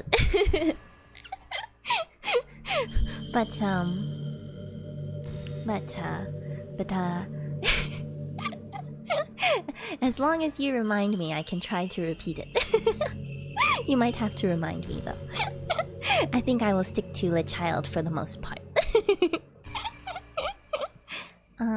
Hey now, I made something for you on Twitter. On Twitter? Oh, I guess I'll go check it out. I'm gonna check it out. Let's see. As someone who suffers from anxiety, I feel for you. Sucks that you'd suffer at all in this life. Some people just don't deserve anything bad, and you're definitely one of them. Oh, thank you.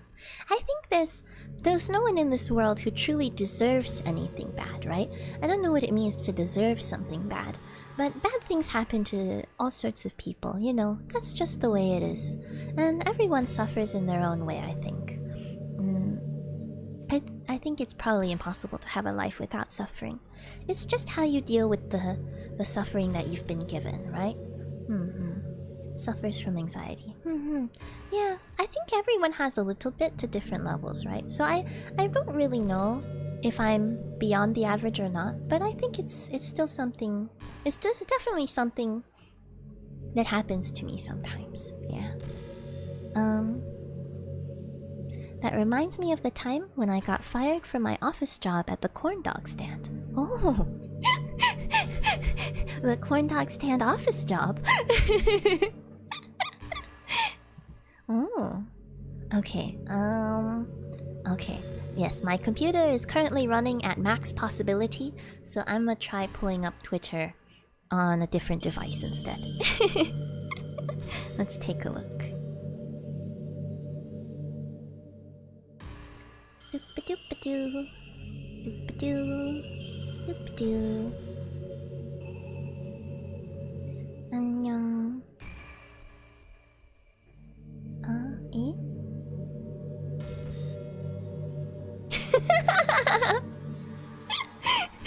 Oh, this is great. This is great. Wait, let me retweet this really quick. Really quick. Join the worldwide 天使 Tea Club. Nice, nice. Oh, do you think my computer can handle a little bit of Twitter? I want to show you guys. Or I want to show y'all. I want to show you. Okay. I'm going to try just a little bit. I'm gonna try and see if I can show it. If everything starts to go downhill, I will abort. But I want to see if I can show this on stream. The twitzers. The tweeters? Let's open up some tweeters. Let's see. Monitor. Okay. It's not perfect, but it's loading. It's loading.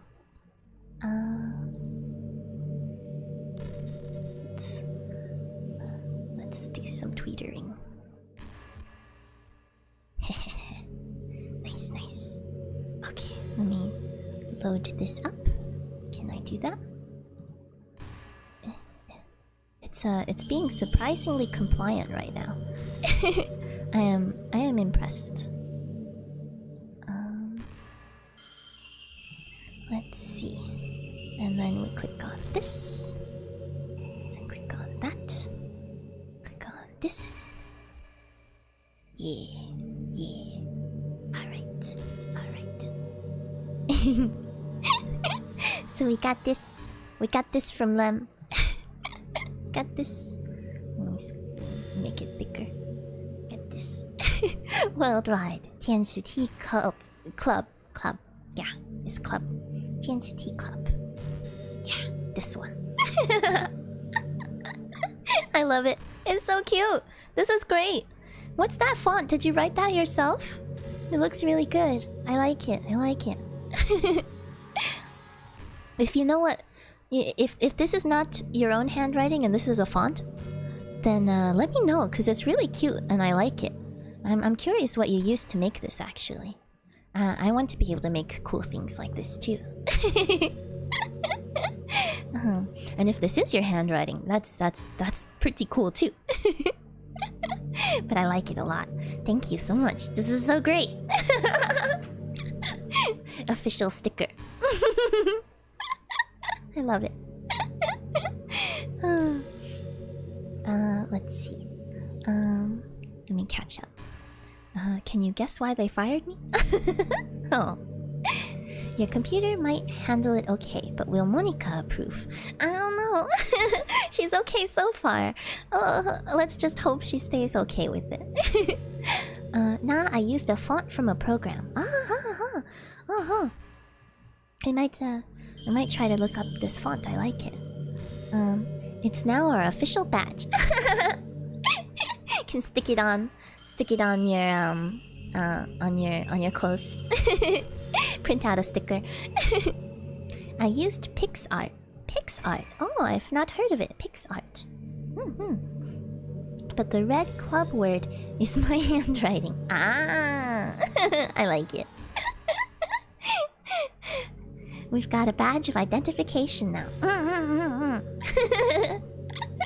This is our badge. They serve tea at my corn dog stand. You're already part of the tea club, even back then. We need to mass produce these. I wonder if there's a way. I don't know much about getting things like printed and stuff, but we could try to print stickers. I don't know. If you don't mind, Lem, would you mind if we tried to print these out?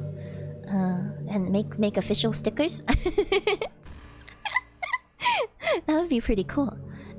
Maybe I'm getting ahead of myself already, but I like it. There was a misprint. I had to scratch it and write it out.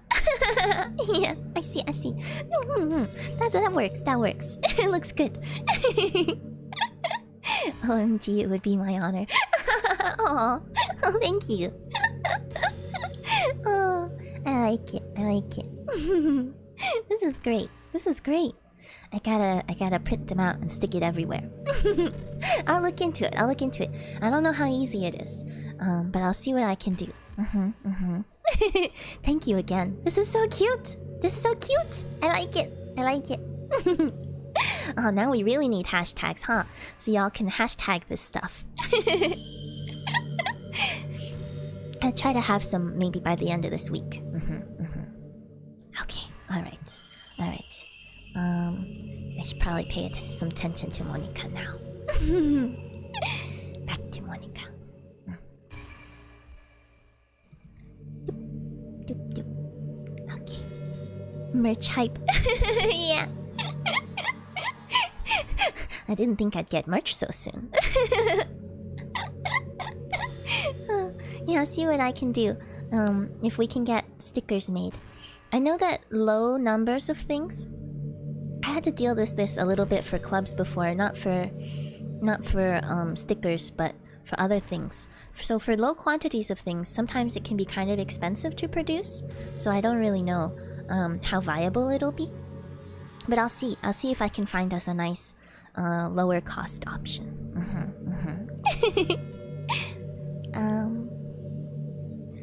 But I couldn't get any because I'm a little baby man child fetus infant doll house extreme girl small hands pajama wearing kid Crayola blending trash eating thumb sucking lag eggshell deity alpha male.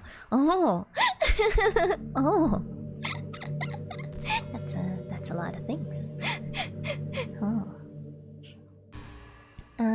I was never one to buy merch from YouTubers or streamers, but honestly I would buy Tianshi merch. Oh, thank you.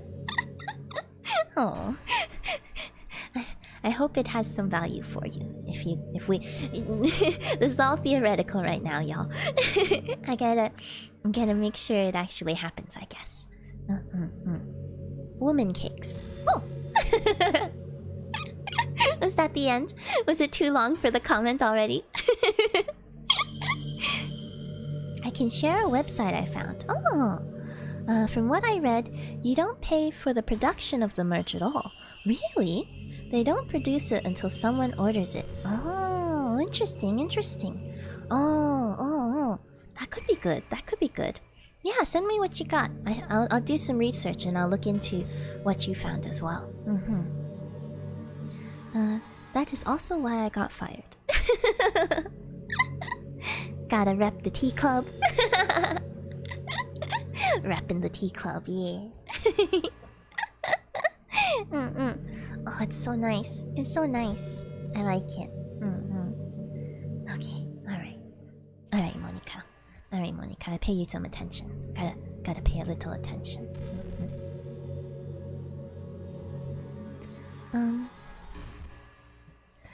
So you start to think about all the things you might be anxious about.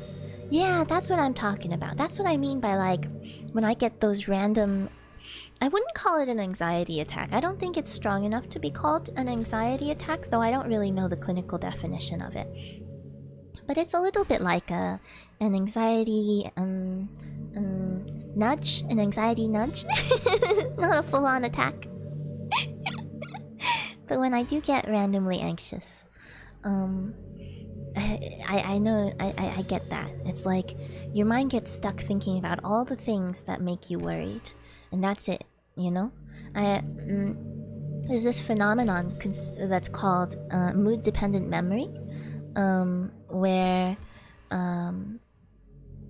basically it's this phenomenon where if you're in a certain mood, it makes your brain finds it much easier to find and replay back memories and thoughts that were like taken down in the same mood, you know? But memories and thoughts that are not that weren't registered, I guess, under the same mood, the same general mood, become harder to access. And that's really interesting. I don't really know how the brain is programmed, but that's the thing that happens. And that's why when you're sad, it can be hard to break out of being sad because all you can think of are sad things. And when you're happy, it feels like, oh, the whole world is great, everything will be happy forever. And if you get these random anxiety attacks or nudges or whatever, Sometimes all you can do is feel anxious. That's actually one thing that I was trying to use meditation and stuff for. Just mindfulness in general. Not trying to like push the anxiety away, but just to be mindful of it, to notice it's there, let it be there because it's going to be there, but also let it, you know, wear itself out when it's ready. And that usually helps it go away faster because you're not feeding it, but you're also not forcing it away, I guess. I found that was helpful. Though I haven't done a lot of meditation recently. I was learning a bit, but then I haven't been too much recently. I should do more of that. Breathing exercises help too. The kind that you might learn for meditation. My first day of high school was a major freakout. Oh, really? Oh, that sounds pretty that sounds pretty. What's the word? I don't have the word for it right now. It sounds pretty intimidating, I guess. Was it like a new high school with new people, or just you just were kind of in that mood? Sometimes you just kind of get in that mood, right? Where everything's like, oh no, I'm not sure.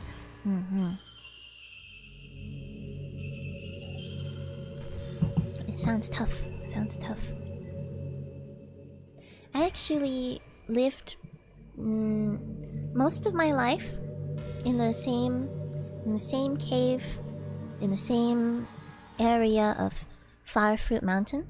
I didn't really move around a lot, so when I went anywhere, it's usually the same people. I mean, school is usually the same people, right? If you don't move around a lot, for example. And so I didn't really have that sense of starting a new school being very scary most of the time because I was mostly in the same place. Though I did transfer to a school in on the greater continent for still inside Ally once, and that was an interesting experience. But I tried to make sure I channeled my energy into, instead of nervousness, into like sort of bright excitement. Sometimes you can do that because physically there's only a small difference between all the different states of excitation in your body, so you can kind of trick your brain to move from one to the other sometimes. So that was helpful for me. Yeah. I knew nobody. I was very scared. Yeah, that makes sense. Yeah.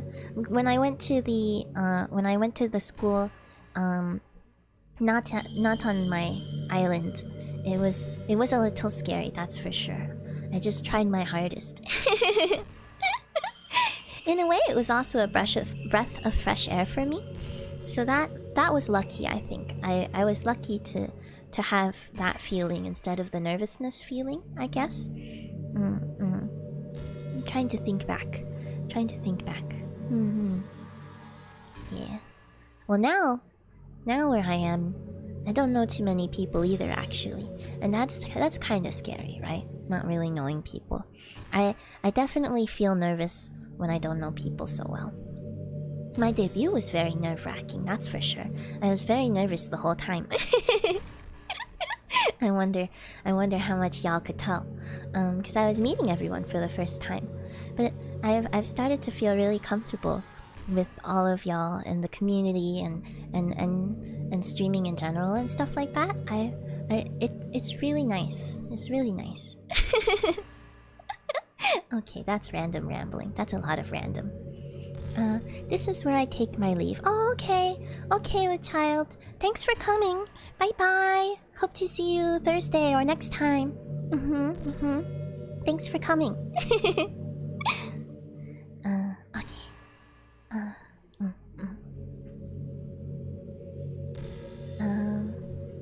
Okay, I should talk to Monica a little bit. Yeah. And that makes you even more anxious. Yeah. It's like it's a vicious cycle. Yeah. Positive feedback loop. I'm gonna take my night shift. Okay. Good luck with your night shift. I hope you have a good time. Good luck. Break a leg.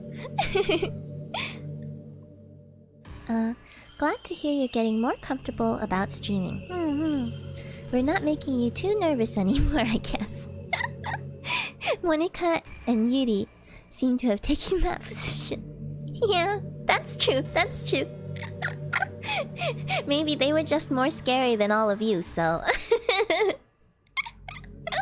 So I'm not nervous about you guys anymore.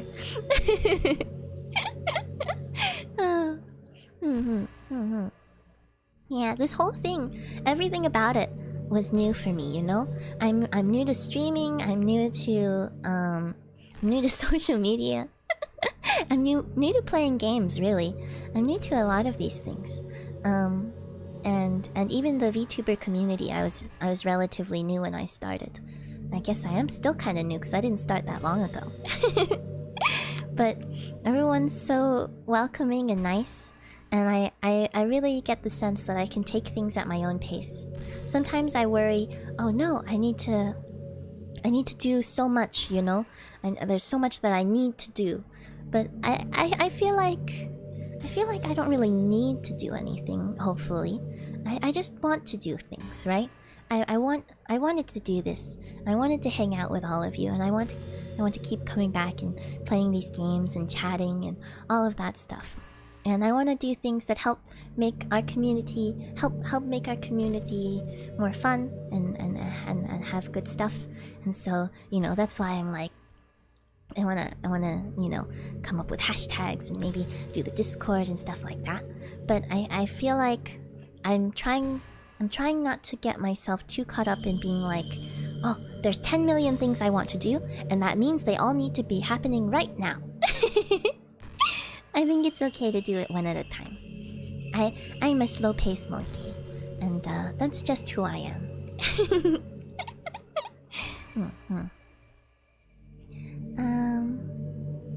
It's pretty inspiring how you come from this background of being too new to all of it, but you're still doing it. I think I can speak for all of us when I say we appreciate you. Thank you, Ryder. I appreciate all of you as well. I think anything, you can do anything if you just start doing it, right? And just don't expect to be perfect at it, right? When you begin. And if you take it with that viewpoint, you really can do anything, because someone said, I don't know, I read this on the internet once, I don't know who said it. The first step to being good at something is to be like sort of okay at something, or to be bad at something. I can't remember how the quote goes. I'm no good at quotes. But kind of like that. And the first step to being good at something is to be really bad at it, actually. But maybe also sort of okay. Yeah. Yes, of course. Yes, of course.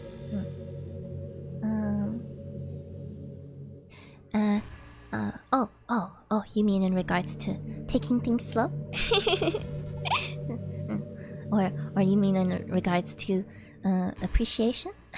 Either way, thank you. I appreciate it. And yes, take things at your own pace. I personally prefer it this way. Just be yourself and take things the way they are most comfortable for you. We're here for all of it. Yeah, I think in a way, the way that I'm doing things right now, just everything kind of thrown together, but like with small improvements here and there. I'm trying to add little things here and there to make things better, right? Like I have my tea mug now. And today we had a thumbnail, though I don't know if we'll always have thumbnails. It's a little bit of work. and little things like that, slowly improving. I think that's nice, right?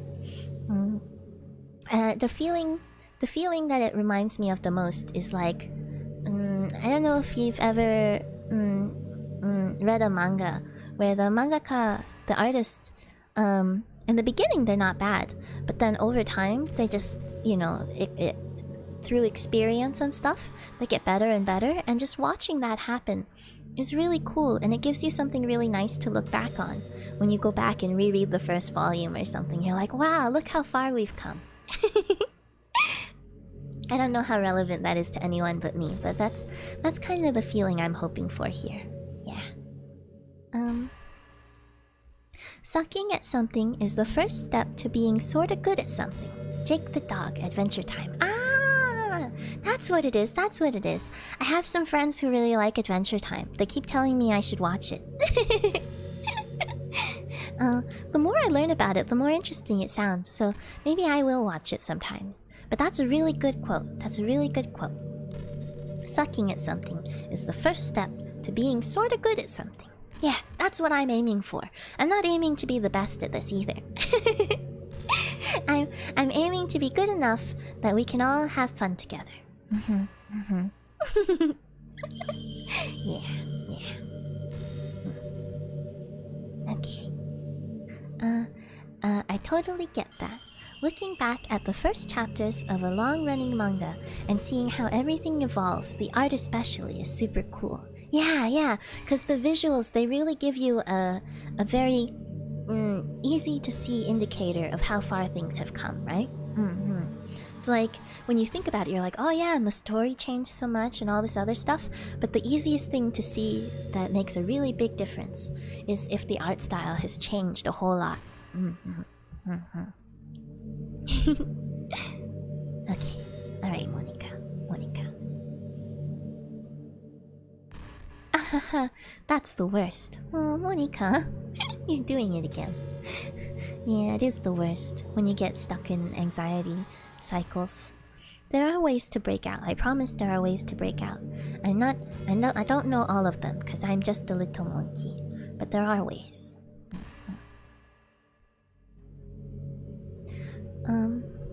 If you're ever feeling anxious, I'll help you relax a little.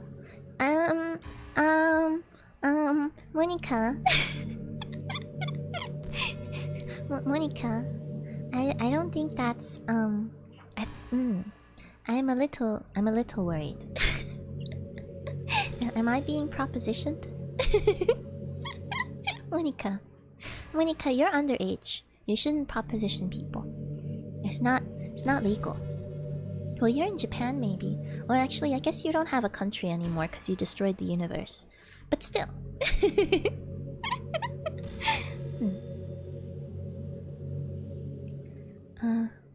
But Monica, what if you make us feel anxious? It's true.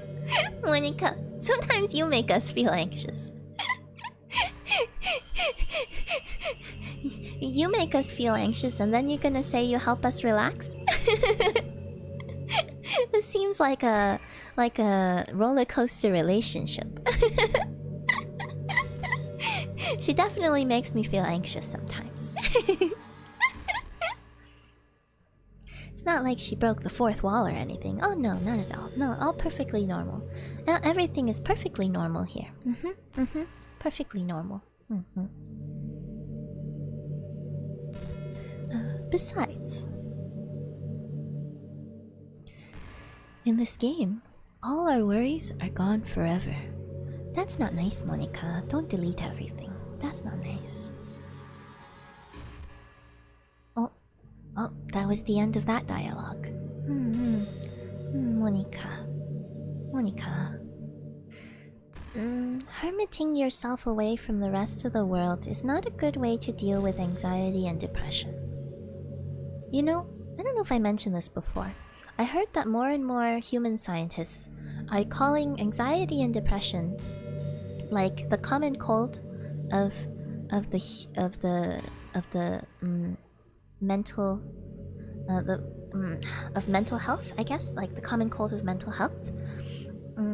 So I think a lot of people have dealt with at least mild versions, right? And some people it comes back more than others and stuff. But secluding yourself away, as tempting as it sounds, is not great. You have to reach out a little bit. Well, that being said, I definitely have reached a point in my life at times where I did need to get away, right? Sometimes you just need to get away. And like Monica was saying, you know, get away, relax on the couch in your PJs, watch some TV, eat some snacks and relax. Sometimes getting away helps. But creating a whole pocket universe where the only people who exist are the people who you are comfortable with may not be the healthiest solution. Should at least be open to the idea of, after you've rested, of starting to venture out again. That's my thought. I don't know.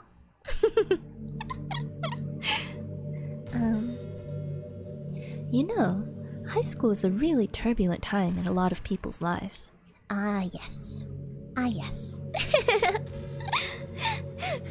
My understanding is that it may be the most turbulent time in a lot of people's lives.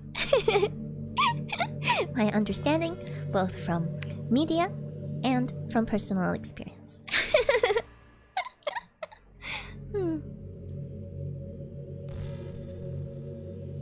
For me too? Yeah. High school was certainly turbulent on my end as well. I feel like one of the ways that explains it the most to me was watching the movie Inside Out. It made a lot of sense to me that, like, in high school, so if you look at the literature the literature on how we grow up, I guess, little by little. When you get to around high school age, really honestly, I think it starts middle school age. Middle school's messed up. Middle school is just like a bundle of, like, nobody knows what's going on. That's my opinion. But around that time, so in your development, people start out very focused on typically single caregivers when they're born, because that's how they make sure they get fed. And then that, I believe, expands to be the family unit. And then the family unit becomes the primary social unit. And then from there, it's just a gradual, stepwise function of the social environment becoming more and more outside of family. So you reach a certain age, maybe around 2 years old or something, where you start to, like, be like, oh, I want to be my own self, start developing your identity. And then the next big one after that, I think, is around middle school, high school, where your brain does, like, this really sudden shift. This really sudden shift to be like, wait, there's a whole social world out there that I've been ignoring up till now. And then you're like, what do? And then at the same time, all these other things are happening. And like, you know, your voice is changing, and, you know, your body's like growth spurts and other things that come with puberties, and it just makes sense that at that point in time, we're just like, I don't know what to do, but I'm trying to do it right. It becomes quite turbulent. Gasp! Other people exist? A little like that, a little bit. I do feel like my tsundere phase was partially due to this lack of understanding of how other people are people, and because they're people who are not me, they don't think exactly like me. They think very differently from me. And even if I say something that I think is completely obvious, it's not necessarily obvious to the next person, right? I got caught up in that a lot. And so trying to recover was a part of a strong development of empathy. I feel like when I was really little, I didn't have actually a lot of empathy. Some kids start out with a lot. I don't think I had that much, to be honest. Or rather, I thought I had empathy, but I don't know. I don't think I had that much. And then I thought I had it, but actually I was just applying how I think to other people, rather than trying to see how their perspectives were different. It's like at first, I only ate my own food and didn't think about the fact that anyone else ate. And then I started eating my own food, and I saw everyone else was eating food too, and I was like, oh, well, their food must taste just like mine. And then eventually I was like, oh no, their food is different. Their food is different. Maybe we can swap food, you know? And try and like see what each other's food is like. I give you some of my onigiri, and you can give me some of your doubao, and then we can share some, you know, hamburgers and pizza and other things too, and we'll just see what everyone's food tastes like. We still won't eat the same meal as everyone else. We won't taste it the same way, even. But it's just so much more colorful all of a sudden, you know? And you start to realize, you're like, ah, my food is so good. And someone else is like, oh, my food is too spicy. And at first you're like, what? The food isn't that spicy, it's fine. But it turns out, their food might be spicy. They might even be more sensitive to spicy than you are. And you learn these things. And it's kind of cool. That might be a strange analogy. It makes sense to me. Like I said, good conversations. Yeah, that's true. It's true. Monica has a lot of interesting things to say. I really want to try onigiri. It looks very interesting. Oh, it's very good. It's very good. I recommend... So if you want to try onigiri, it's something that's not too hard to make at home, because it's meant to be simple food. It's meant to be simple food for, like, you know, lunchtime, right? So you can carry it around, it doesn't go bad quickly, and everyone can make it. You just need to have good rice, is what I recommend. And good rice, specifically you want Japanese style rice, because other rices might not work the same way, like a long grain rice, a jasmine, what is it called, basmati. Those don't really hold together the same way that East Asian rice does. So I think Chinese rice could work too, but Japanese rice is especially like, the grains are especially rounded and kind of like mochi mochi in texture. And so they work really well for onigiri. So I recommend for onigiri, the rice is the most important part. Even if you just make a ball of rice and it's high quality rice, that's onigiri and it's tasty. It's really tasty. The second thing would be to add some sort of filling, right? So you can either fill it by putting something in the center that you really like that goes well with rice, whether that's like a fish or meat or veggies. Or plum. Sour plum is a good one, but that's a little harder to find if you don't have Japanese food near you. But yeah, you can put almost anything inside, really. And then the third step for if you want to up your onigiri game. Oh, before I forget, actually, you can put something in the center and then wrap it in the rice, or you can do what's called takikomi gohan, I think, where you kind of mix it into the rice. Either cooked with the rice or I think maybe separately, but it's nice when you cook it together to get the flavor and you just make a ball out of that.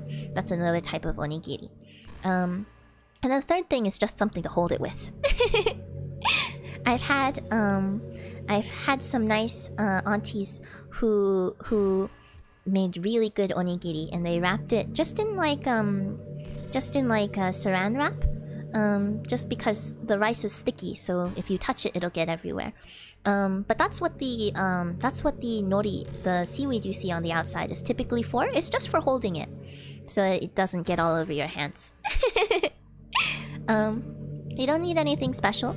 You don't need to flavor the rice with anything. A lot of people think that onigiri is a type of sushi, which is not quite right. So you don't use sushi rice, you just use regular rice. So yeah, I like it. As someone who grew up on rice, I am a big fan. Food analogies bring the world together. Easy to understand. I think so. Food is universal, right?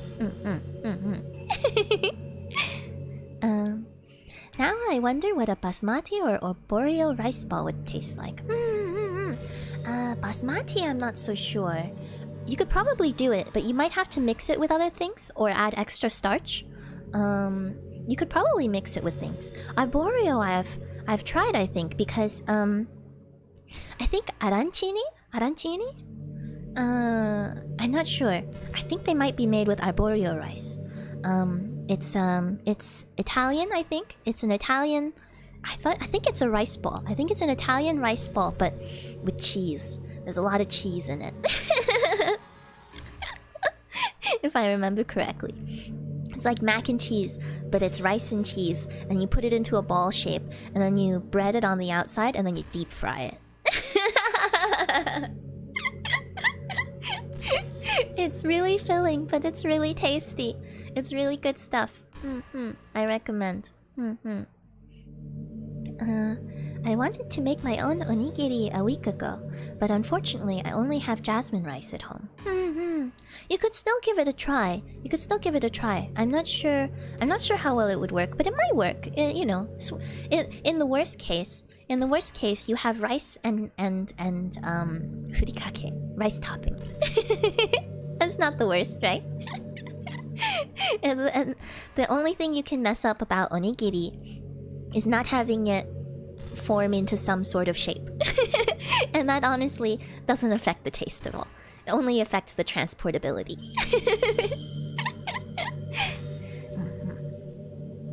Speaking of mac and cheese, that reminds me, are seaweed strips good? I hear lots of people say they are salty. I love seaweed, but I grew up on it. As a kid. You know, in elementary school, they let you bring snacks for snack time, right? And my family would always give me seaweed and other things. So I was a really big fan. I really like dried seaweed. Nori is the kind that you see on sushi. It is salty. Seaweed is naturally salty, and then when they dry it out, they also salt it to make it even more salty. So it's a very salty snack. It's almost like how chips are salty, right? But then the flavor is of seaweed. So I think people who aren't familiar with or not as into sort of sea tastes in general might find it kind of strong. But to me, it tastes like a sea vegetable, you know? It's got that kind of flavor to it. So I'm a big fan. I really like it. I used to snack on it all the time, and I still do sometimes. Dried seaweed. There's actually a lot of types of seaweed out there. Aside from just the type you see on sushi. There's a lot of different types. And so far, I've liked all of them, I think. Speaking of mac and cheese. I've been craving mac and cheese so much. But the one I like has been sold out for weeks. Oh no. I understand. Sometimes I get cravings for mac and cheese. I also grew up on some amount of mac and cheese. It's good stuff. I mean, what's not to like, right? You got your starch, you got your cheese. You should just, put an egg on top and bam. Perfect food.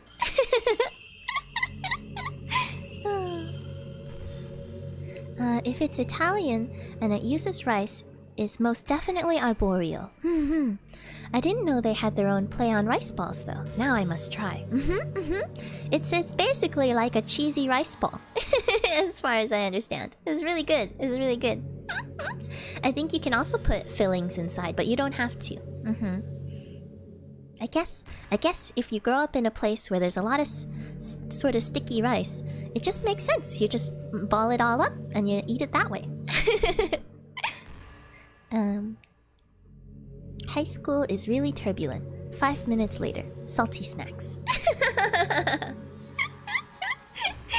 We do kind of get carried away with our topics, don't we? I definitely at the height of my high school turbulence, I definitely ate a lot more snacks. Trying to connect everything back. I ate a lot of snacks. Actually, not so much salty snacks. I had a lot of ice cream. I ate way too much ice cream.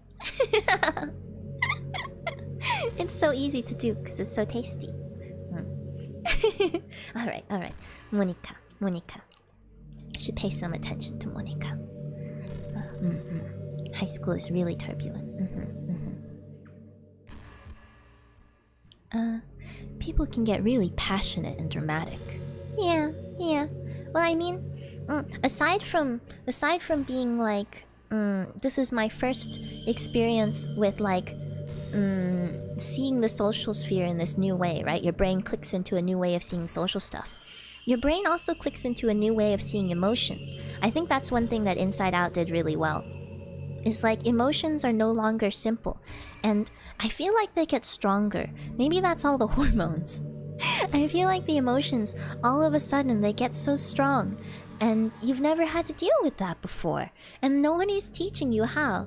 I think we still haven't really learned. We really haven't learned how to teach people about these things because it's hard. It's hard. And so everyone just has to find it out on their own. And that can be really turbulent, especially if you throw a bunch of people together who don't know. You know? None of us know. And then we're all together, and we're all just like trying to find out together. But our emotions are higher, so we come off as more passionate and dramatic. And we hurt each other more because the hurt is also amplified, right? And so when one person is doing something without realizing how it's going to affect others, then the others might get affected even stronger than they would have normally, right? And it's just really... turbulent is a good word. It's a good word. Monica, do you like salty snacks? It's a good question. It's a good question, Monica. Monica. Like I said, she has Ika in her name. I wonder if she likes dried squid. Dried squid's a good one too. Welcome to episode 5 of Strange Body Facts. Oh, it's episode 5, everyone. I didn't expect it. Push your tongue as far out as you can. Lock it in place with a bite and try to swallow. You won't be able to. Hey.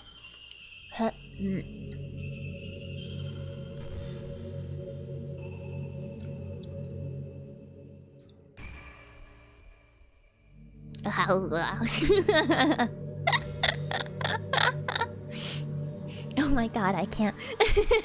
Right, so I can do that, but it hurts. Yeah. I don't know. I can't actually tell if I'm swallowing. I can make like vague swallowing motions, but it's really hard. And I don't know if I'm actually swallowing. I think... Oh. That's interesting.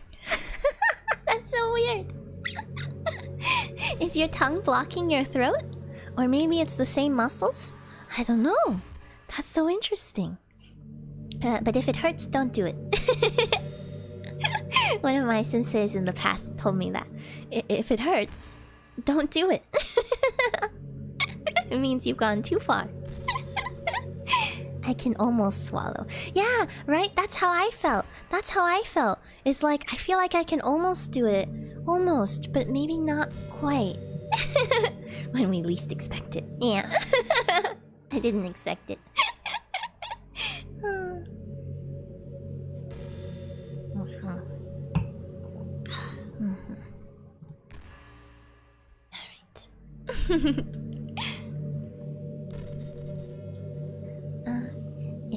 If it hurts, don't do it. Wise words.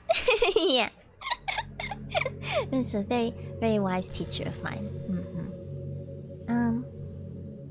Did I redeem myself from episode 4's disappointment? I don't think you needed to redeem yourself in the first place. Episode 4 was pretty good. Episode was also very good. We even had some interesting excitement where we learned about YouTube-kun and what they like and don't like. I wasn't disappointed, but this was good too. They've all been good. What? 14 likes? 14 likes? Oh, thank you everyone. Oh. Is that a new record? Wow, I appreciate it. That's awesome. I see Mlem is also on top of the stats now. It's good. We have redundancy, as what they call it. Redundancy, right? Like when your plane has redundancy in case a system fails, the other systems will kick in so that nothing breaks down. The plane keeps flying. So now we have redundancy on our stats. Redundancy is always good. What is it? 2 is 1 and 1 is none. Alright, Monica. Hi. And others have aching hearts and seek attention on social media. Oh, this is a very modern game. Yeah, lots of emotions, lots of trying to figure out how the social thing works. For whatever reason, I never really personally got into social media. Maybe it's the whole living under a rock thing. I've used the internet up till now mostly for other things than social media, which is why I'm not so up on like the hip things to do, I guess. like all the memes and the slangs and stuff. This is my real first time really playing around with social media. And it's interesting. It's very interesting. I can see how it feeds into this sense of being like, oh, I need to, you know, I need attention, right? 'Cause there's so much out there. I can see that. Yes, like police department is currently all drunk celebrating the record.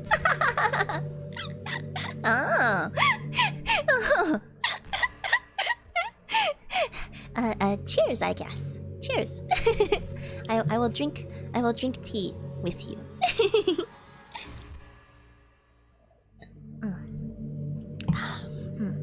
Kanpai, ganbei, cheers. I don't know in a lot of languages. The Prost, I think, in German, Prost. I don't know.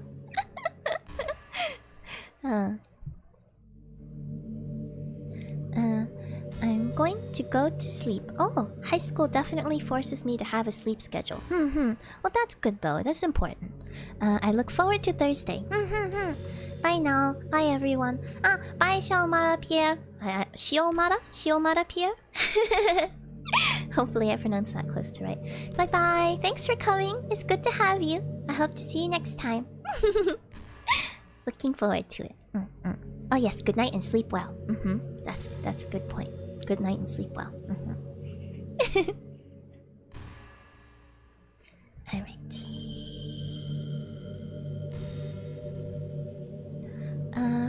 But all of the social pressure and hormones can lead to a dark time in people's lives. Yeah.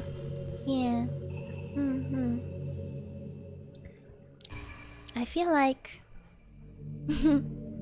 I can't say I've lived very long yet anyway, but I do feel like in the life I've lived so far, my darkest times might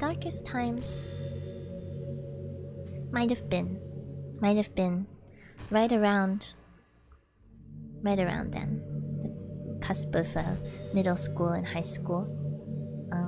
Wasn't great. It's kind of dark.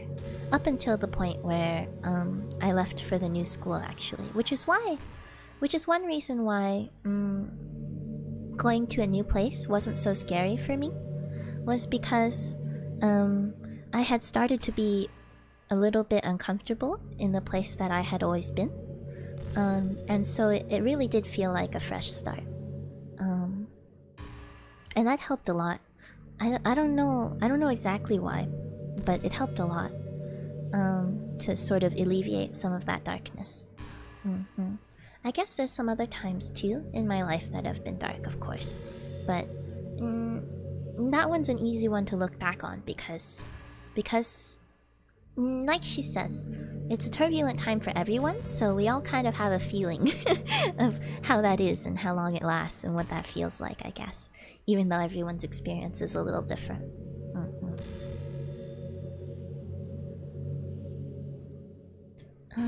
Everyone has a story. That I definitely believe. That's something I definitely believe. I used to maybe this will explain why I'm so bad at the internet cultures.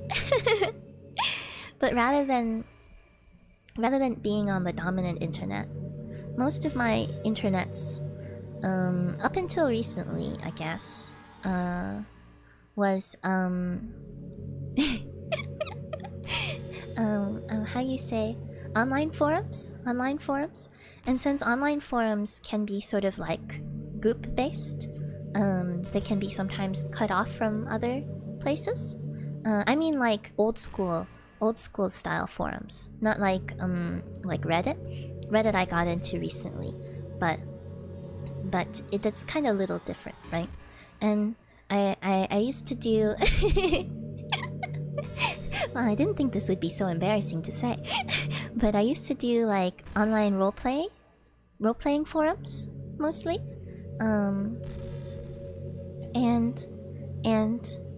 it was like some of it was like hardcore roleplay where you have a character and you are that character, and there's like a universe, a completely separate universe that you're playing in. And some of it was more, I guess, soft roleplay, where you would how you say, you just have sort of like a casual room that people could hop in, hop out at any time. You don't need a character sheet, that sort of thing. And people would play characters that were more based around themselves, as opposed to completely made up characters.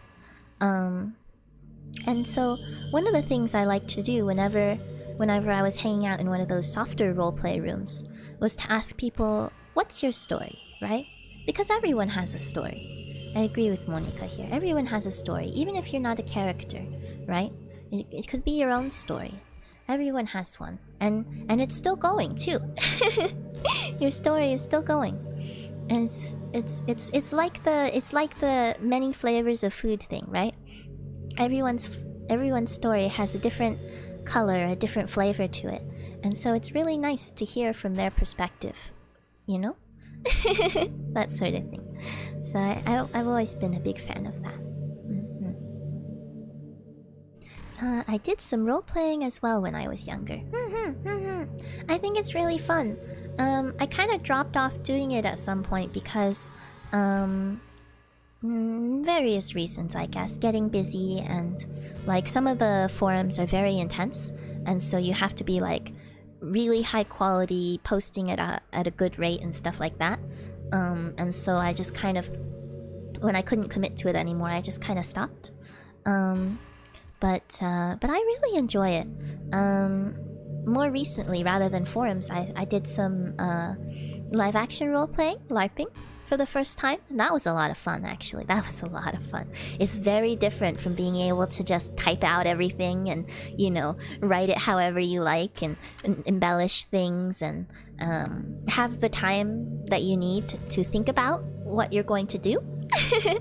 Live action role playing is very real time. Very real time.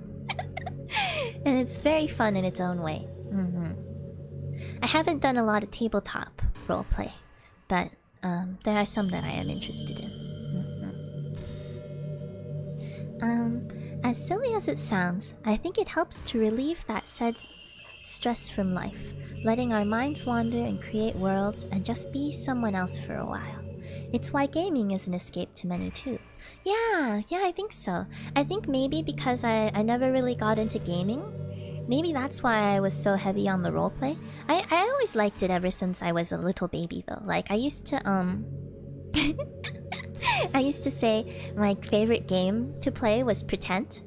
And I used to try to play Pretend, and then I used to for much longer than the other kids, I liked playing Pretend. And then I wanted to make up like more in-depth characters and stuff like that. At the time I didn't realize it, but what I was doing was I was reinventing LARPing. And I tried to get some of my siblings to play with me, and that was fun for a while. It was basically LARPing, like really low-key, low material LARP. I think that's a lot of fun. I think creative stuff in general is a lot of fun too. I noticed that at some points in my life, the amount of creative stuff I do drops off, and then I don't feel as good actually. Just overall mental health wise, I don't feel as good if I'm not creating. For me personally. I roleplayed mostly with my friends. I only did it with online people a few times because I was too nervous. I was the opposite. I didn't have friends who I felt comfortable asking to do role-playing with. I didn't have too many close friends, I guess. But I did roleplay with my younger sister technically, even though I didn't know what it was at the time. And then online was so easy. Online was so easy. I've always been the type of person where getting on stage is easier for me if I'm in front of a big crowd of people who I don't really know. When I'm in front of people I do know is when I get more nervous.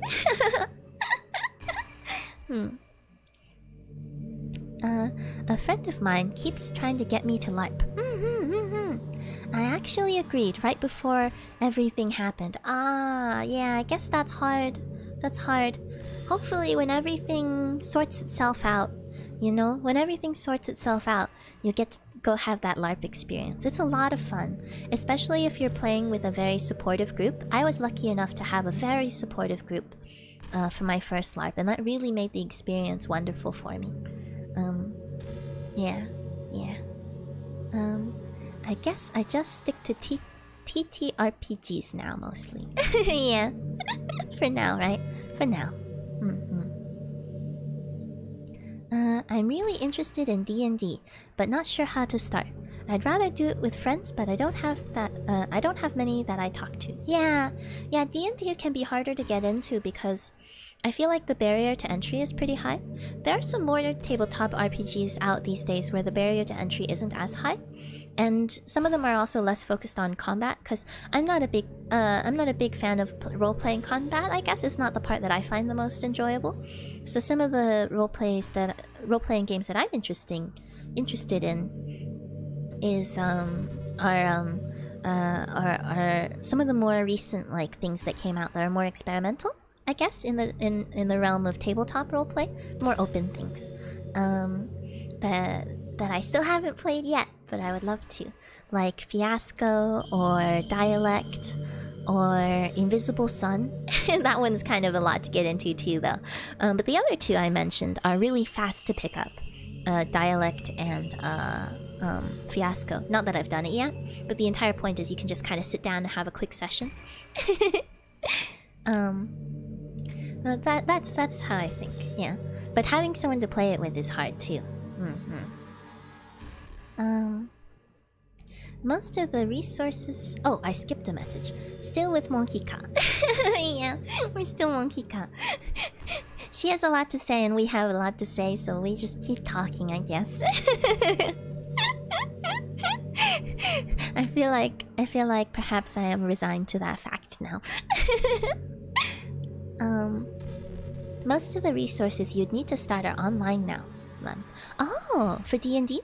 Roll20 has pretty much everything. Ooh, thank you, I'll check it out. Yeah, that's cool, that sounds like fun.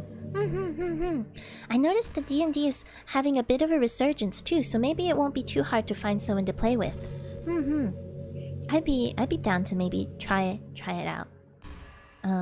Maybe. I don't know if I have the time. It's a long-running thing, right? Usually. I used to play D&D all the time, but then one of my friends got grounded, and her mom wouldn't let her hang out with us, so we stopped. Aww. That's unfortunate. That was the last time I played D&D, but I'd love to start it up.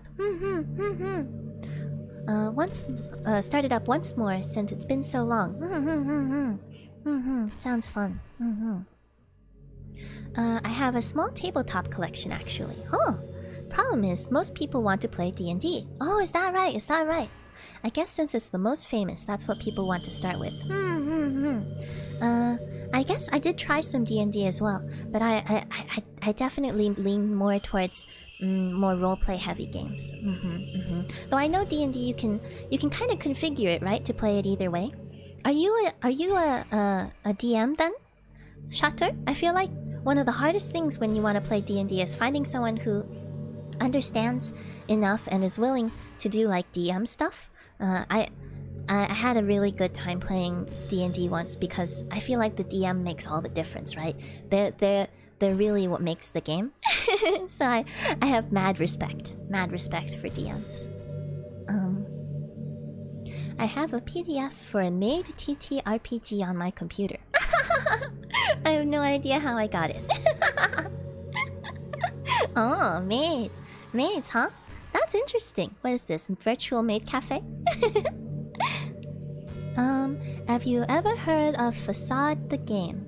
It's a game where these two couples that invite you to their there's these two couples that invite you to their home and they start arguing. Oh no. Your job is to fix their arguing, but the way you do it is you actually type what you want to say. Oh, yes, you type whatever you want and they react to it. It's an old title, but still works well enough. Maybe it would be fun to try out for you? That does sound interesting. I got reminded because you get to roleplay as their friends and put yourself in the shoes of this person that is trying to help them. That sounds amazing. I would love to play that. That sounds to me like the old style, what are they called? Text adventures? Old style text adventures? I'm guessing this is newer, so it probably has graphics, but a lot of old text adventures were like that too. You could kind of type whatever you want. I never really played any, I think, but I've always been interested. This sounds like a lot of fun. I like that. I like that a lot. I should check that out. Trying to lock it into my mind right now. Facade. I gotta look that up. That sounds like fun. Maybe we can even play it on stream. That seems like something that would be good for streaming, right? Could try it out. I'll check their licensing. I end up DMing most of the time. But I wouldn't say I'm good at it. I just know a good amount about the game, and usually the people I play with are newcomers to tabletop. Well, that's what matters, I think. The first thing is that you gotta know the game. Well, I guess it's also fun if you're all learning together, but it's really helpful to have someone who knows the game, I think. Makes it a lot less intimidating for the newcomers.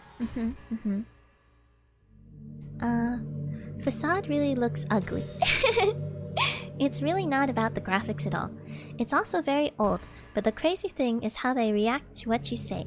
The freedom of saying exactly what you want. Yeah, it does remind me of text adventure then. That sounds like fun.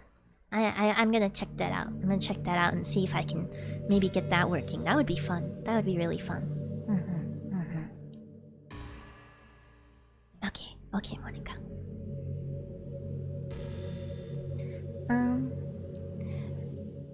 You may not know what someone is really feeling on the inside. Yeah, exactly.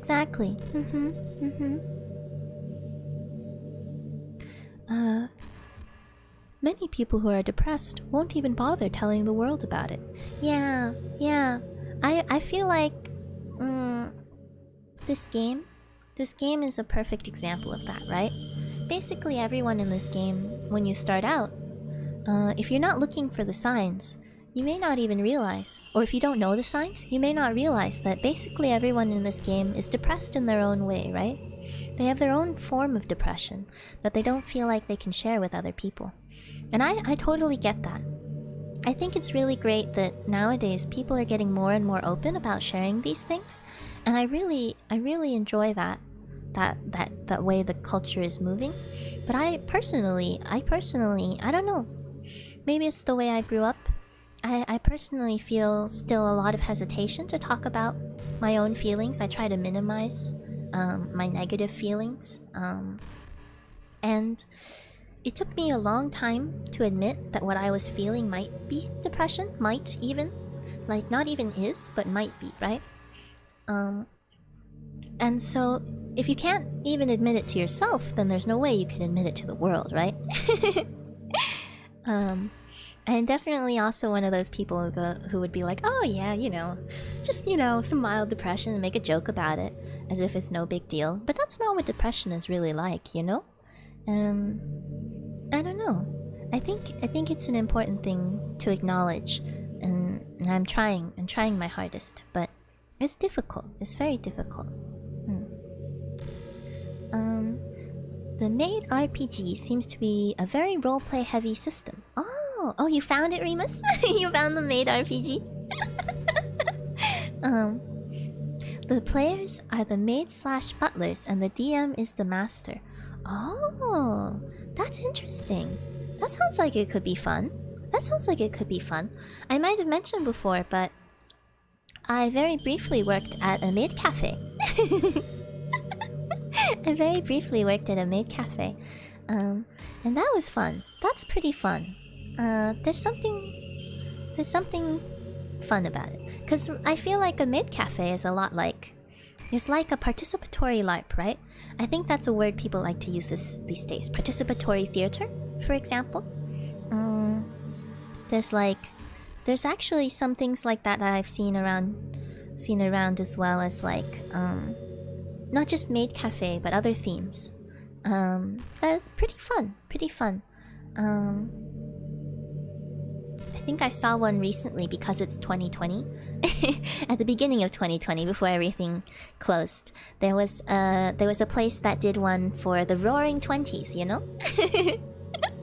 And everyone participated in pretending to be from the 1920s. It was a lot of fun. When I DM for D&D, all my players become murder hobos. Ah, so you're a DM too, Nolan Special. That's cool. Murder hobos. Oh no. So if it happens whenever you DM, is it your players, or is there another consistent factor there we're not thinking about? Are you encouraging murder hobos? Someone draw Nao as a maid right now.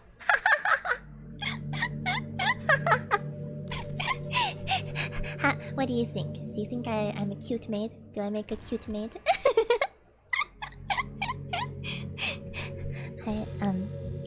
I actually made my own maid outfit for working at the maid cafe.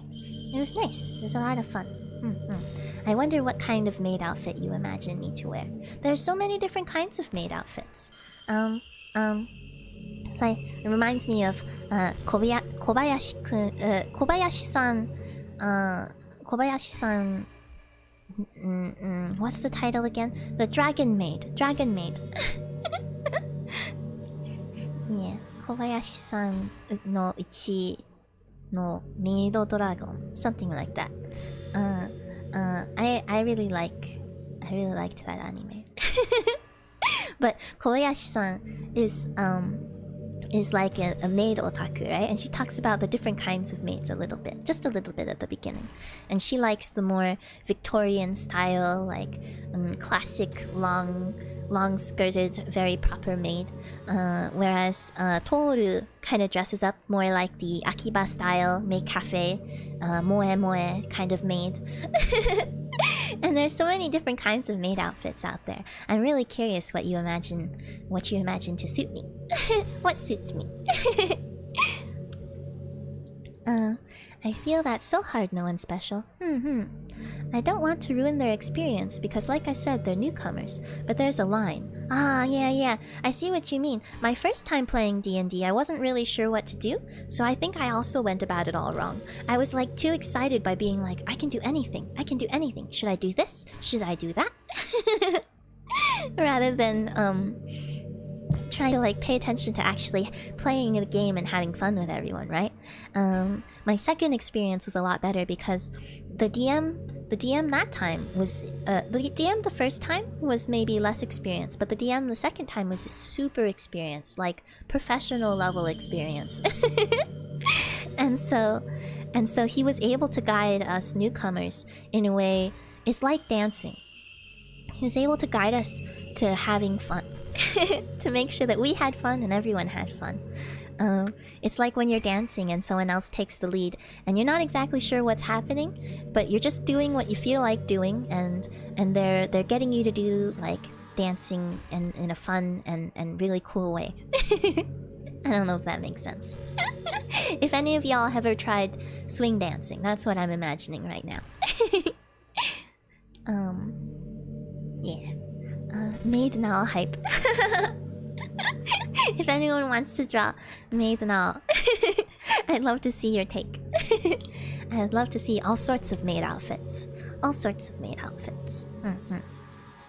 Kobayashi-san chi no maid dragon. Yeah, that's the one. That's the one. I always get it a little confused because chi is written, I think, like uchi, like Kobayashi-san no uchi. But the way it's pronounced is not the same as I would have expected. So it's Kobayashi-san chi. So Kobayashi-san's household's maid dragon. Kobayashi-san chi no maid dragon. And then Japanese, it's cute because they get to make it into a portmanteau. So it's maid dragon instead of maid dragon. I'm a big fan of that. I don't think I do waifus right, because like everyone's like, oh, who's your favorite waifu from Kobayashi-san, from Maid Dragon? But my favorite waifu is Kobayashi-san.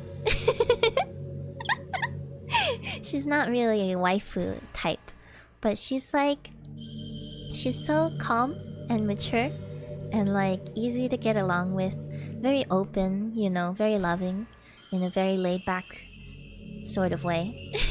But she also, you know, she knows her boundaries, and I don't know, she's very mature. I think I like that. I like that. That means you're doing it right. Don't worry.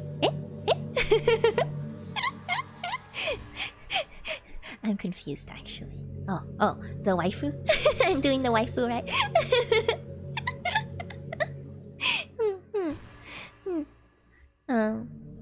How can you say something so controversial yet so right?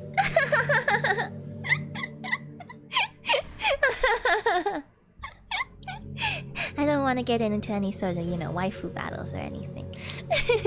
But I think Kobayashi-san is the best.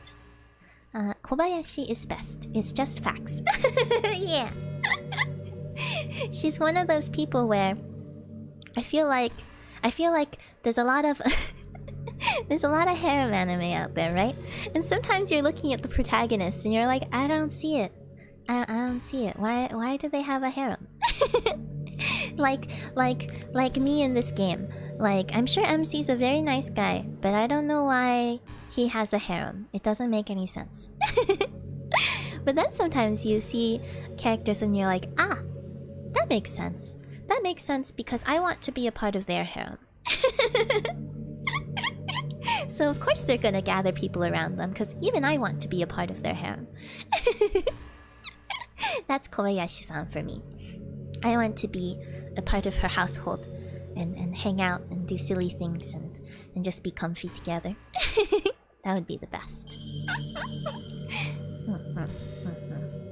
And she gathers such nice people around her too, which contributes to that cozy atmosphere.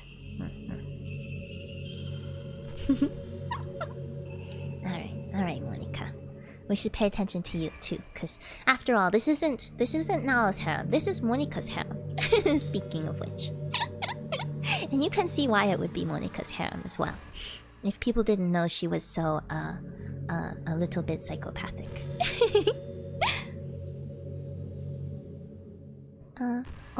The problem in harems is that they make the protagonist very generic so that it fits the male viewers as best as possible, which in turn make the protagonist very bland.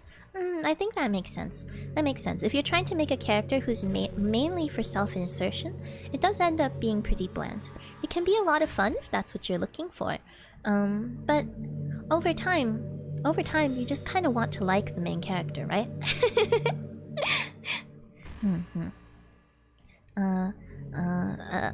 Another good example, I guess, for me personally, is the Monogatari series.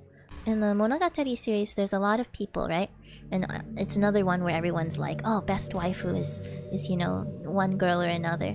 But for me, it's hard to choose in the first place because the characters are all so interesting and have so much depth.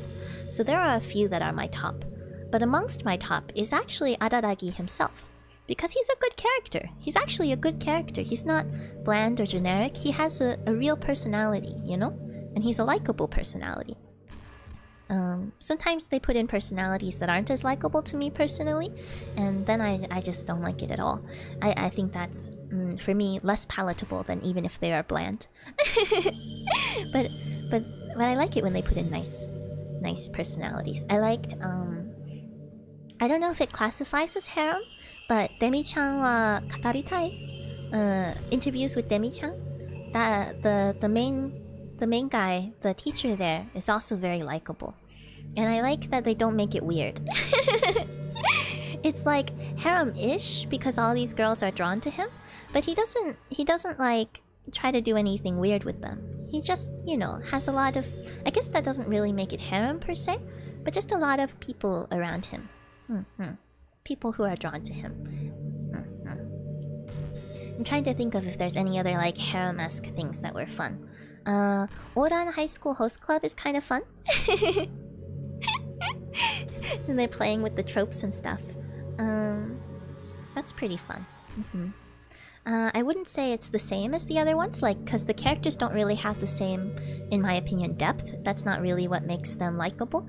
It's more like how, like, exciting their personalities are. But in this case, the main character, it's funny because she's characterized as bland. That's her character that they're making fun of. But she still seems like a fun character,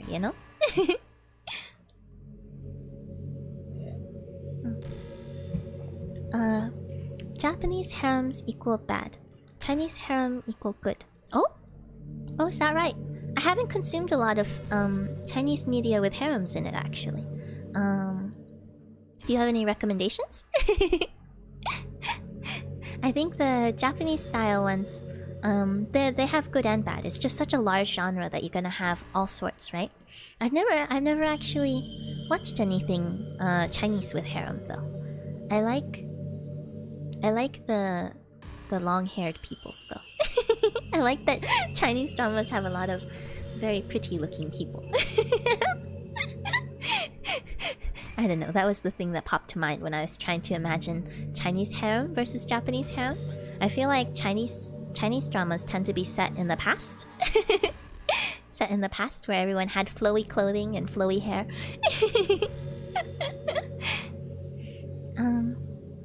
Still Waiting for You is pretty good. It's a novel. Oh, is there a translation? Or is it in Chinese? Joy of Life is a really good drama. Joy of Life, Still Waiting for You. I'll check it out.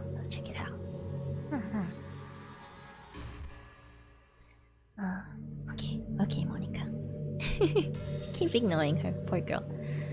Both translated. Oh, good. Okay. Good to know. I will check them out. I'm very slow, so it might take me a while, but I will check them out. Okay.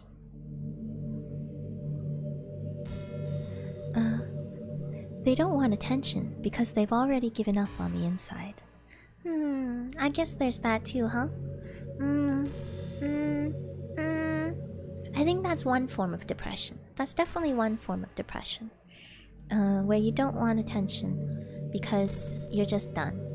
There's also this form of depression where you want attention, but you're afraid to reach out, right? You're afraid that if you reach out, what if someone says no? Or what if you get a bad reaction? Or what if you hear nothing back, right? And so it's just a lot safer to just not give up the status quo. I think both of these exist. Or maybe sometimes it's not that you do or don't want attention, but you just don't want to bother people. That's kind of how it is for me, I guess. I kind of feel like I don't want to bother people with my own problems if I can just deal with it myself, right?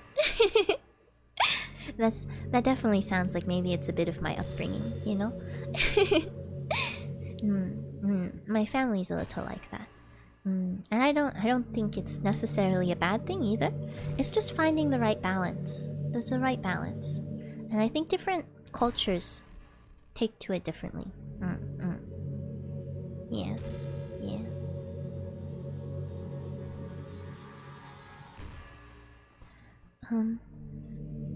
Their feeling of worthlessness is so overwhelming that they don't even want people to tell them otherwise. Ah.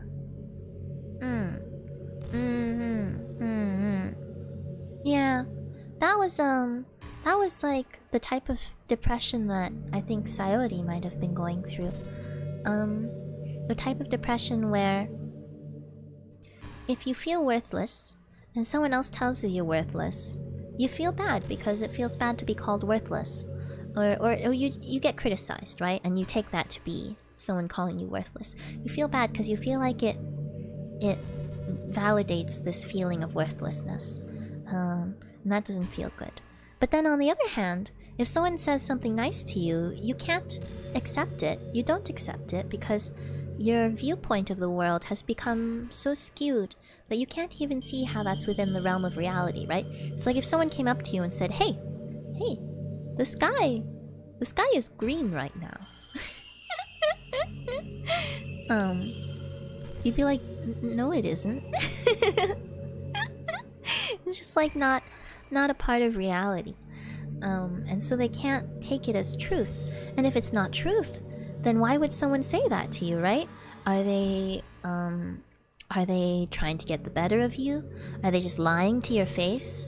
Do they not value you enough to tell you the truth?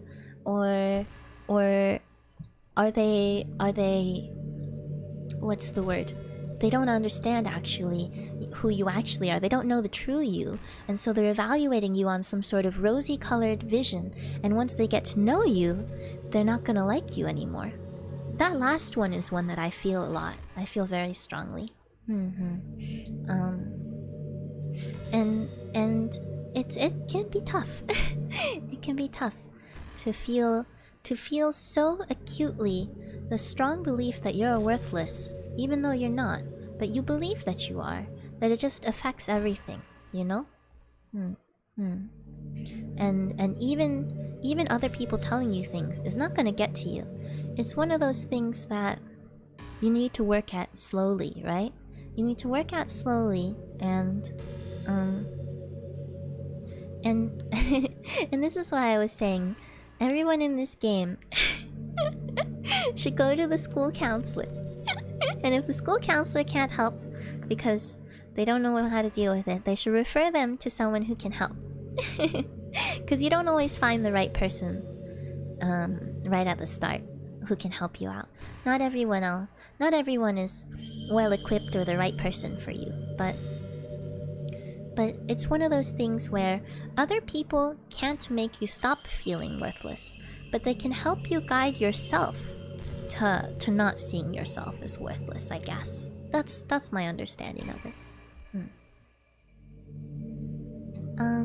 If Nao says the sky is green, then it is green. I trust Monkey. No. Remember, we're a club. No cult, just club.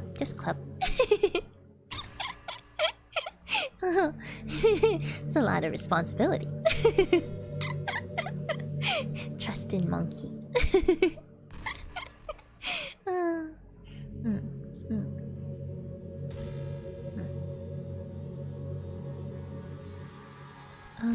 Depression comes in many forms, but that is one of them. Yeah, exactly. Even in this game, we've seen so many kinds of depression, right? We saw Sayori's almost like prototypical depression, almost, the kind that Monika's kind of describing. And then we saw Yuri. Yuri's depression was kind of...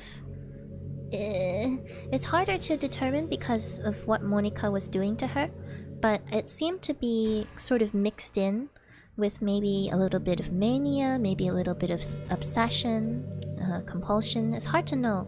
Hers was very complicated and possibly comorbid with a lot of other things.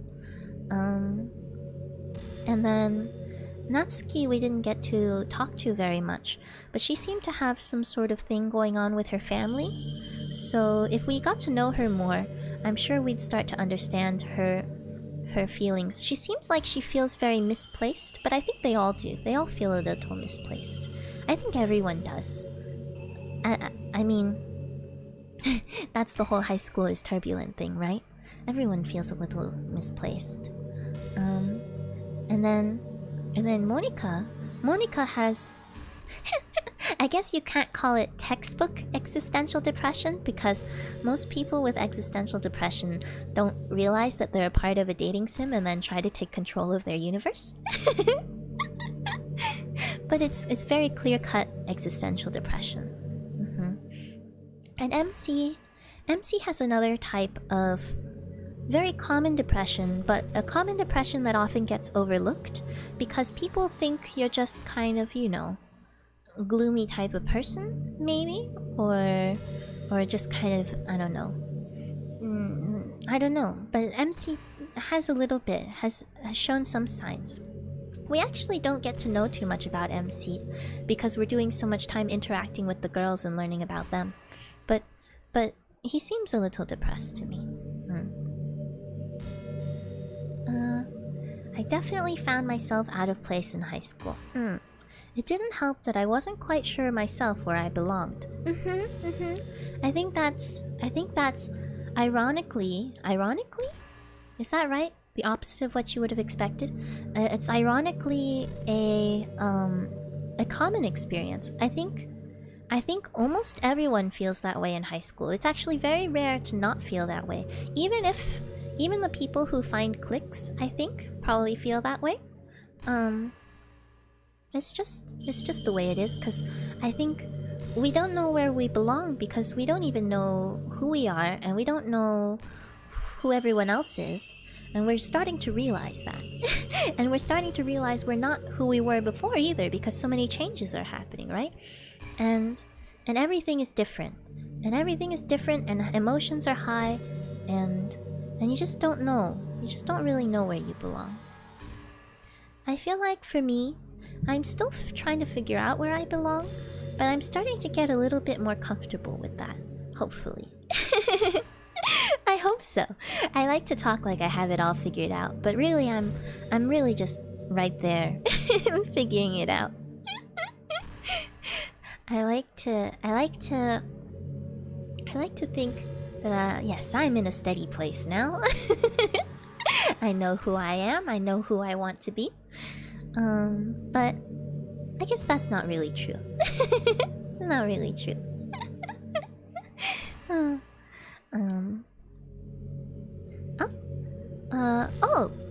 Bo Queen, welcome. I just found this stream and it's already at the end. Yes, this is our part 9, I guess. I guess we've been doing this for a while. We go really slow because we like to chat a lot. But I do think we're close to the end here now. We're chatting with Monica. But all of the videos, the past videos are archived. If you have the time and patience and you're curious about how things have gotten to this point. But I appreciate you dropping in. Yeah. As for today, let me see. It looks like we still got maybe an hour or so that we're gonna continue. So right now we're just talking to Monica. She's saying a lot of things. It's making me think. Oh! I heard a notification. I heard a notification. Oh, thank you for the follow. I stream on a potato, so sometimes I miss the actual alert. But yes. Oh, thank you. Good to have you. Okay. Yes. I guess I should be a good streamer and and say I usually stream. My current schedule is Tuesdays and Thursdays, starting at 22 UTC on Tuesdays and 21 UTC on Thursdays. With the longer stream on Tuesdays,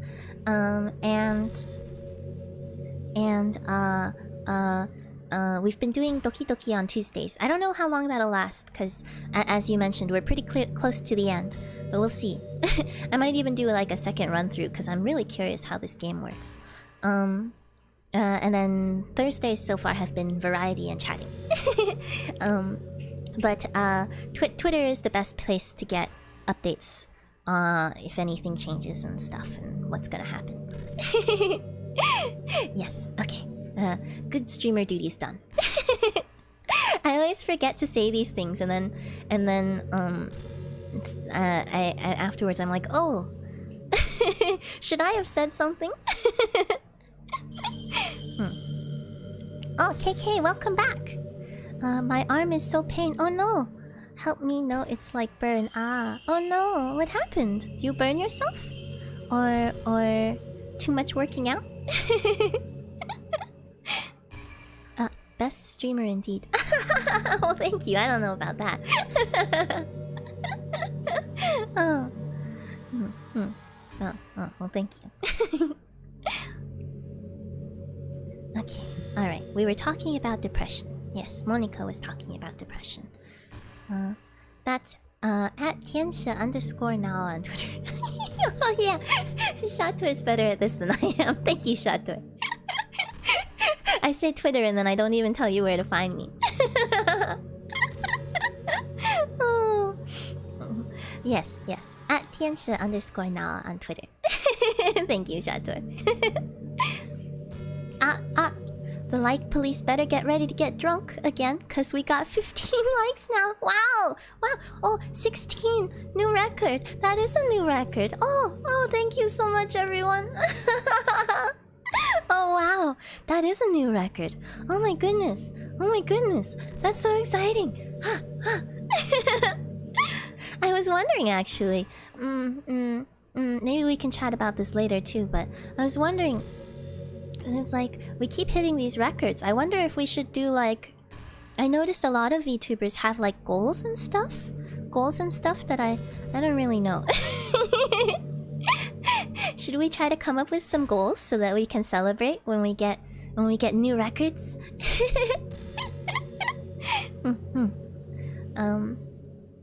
My duties as a member of the club are not to be shirked.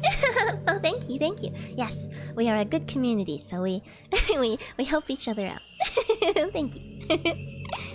16 likes, will you? Yeah. That's a new record. Oh, that's so exciting. I think this is your most liked video. Oh, that's really exciting. Oh. Oh man. Oh. I don't know how to express my excitement. It feels like I'm a slow monkey, right? I'm a slow monkey. So I like taking things slow. But I like taking things slow, not stopping, right? So it's nice. It feels so nice every time we get just like a little bit better than last time. And it's like I don't know. It's it's overwhelming in its own way for it to be like this. I'm happy. OMG, who took away a like? That's okay. It's just something I've gotten used to. I'm usually the one to make sure proper shoutouts are given on Twitch. Oh, that's great. That's really helpful. Shato, you're such a good community member. I like. Why is there a dislike? Bro, who disliked? That's okay. It's okay.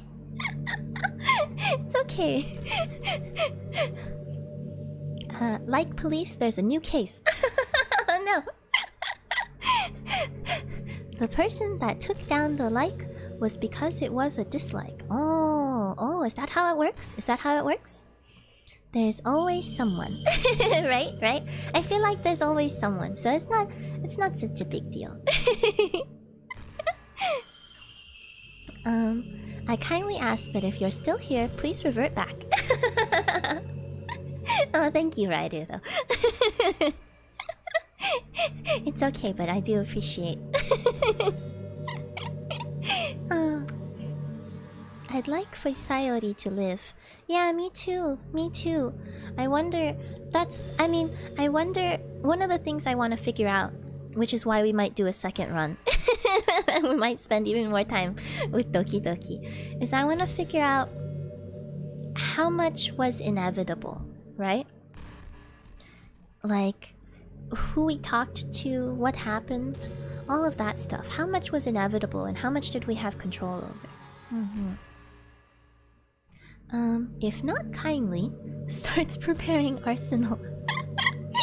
I'm sure there's something we can agree on. Uh-oh, uh-oh. No, look out. Oh. We are peaceful here. We are a peaceful tea club. Peaceful tea club. One like equals one prayer for Sayori. Oh, Sayori, yeah. Oh, no, Ryder now doesn't like the violence. It's true. It's true. And I'm a non-violent monkey. Non-violent monkey. The Doki Doki doesn't stop. Maybe. Maybe Monica is right. We'll be trapped with her forever. She'll never let us go. There is one imposter among us. Oh. I haven't played Among Us yet, but I watched some people play and it was pretty fun. I don't know if it's something I would like to play because I would get so anxious. But it's a lot of fun to watch.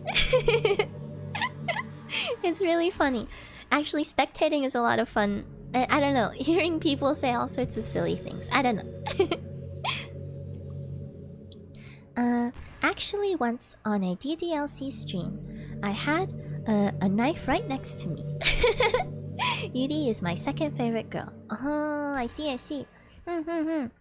I mean, there are a lot of cool knives in the world. If Yuri wasn't so yantere, it wouldn't be so scary, and I'd love to see her knife collection.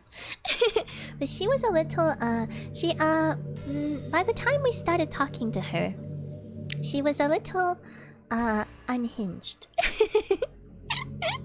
I wonder what she's like normally when Monica isn't messing with her. That's another thing to learn about. Puts arsenal away. I'll ask a good friend of mine to resolve this then, without violence. Watson. Amelia Watson. She'll get to the bottom of it. Looking glass. Or what do you call those things? Looking glass means mirror. It's eyeglass?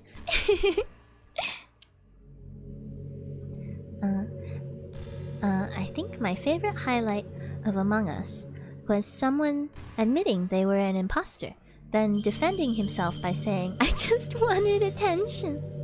He got away with it. I've seen something like that happen before.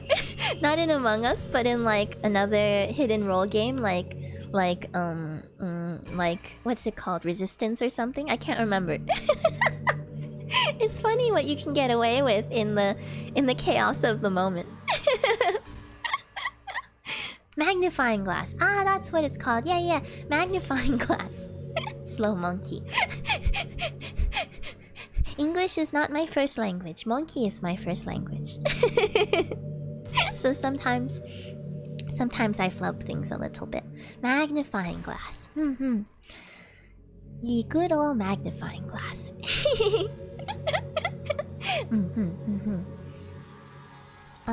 In Among Us, I helped the imposter by saying, "Vote me, I'm the imposter." I see we have an element of chaos here.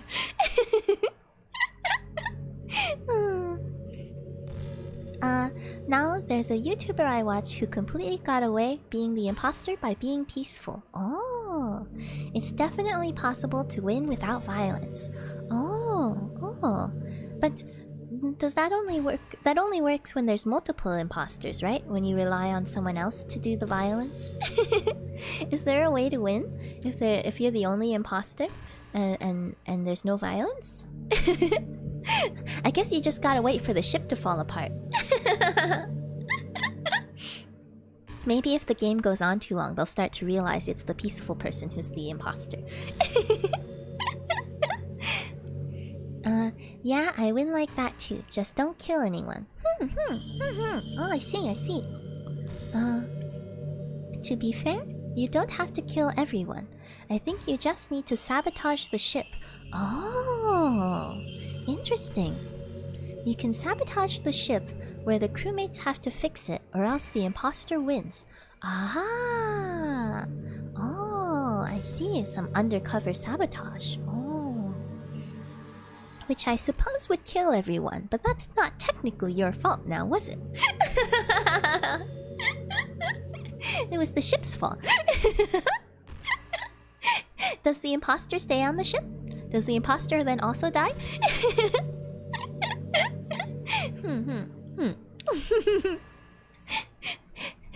Oh, that's interesting. That's interesting. That might be something I could do. I don't know. How do I vent like Blue did? Blue. Oh, I heard about that. Only imposters can go through the vents, right? So a lot of new players accidentally give themselves away. It was the ship's fault. They just don't build them like they used to. Yeah, exactly, right? They just don't build them like they used to. The ship's falling apart all on its own anyway. Yeah, it's just the old ship breaking down. It needs to be upgraded, but we are running low on funds.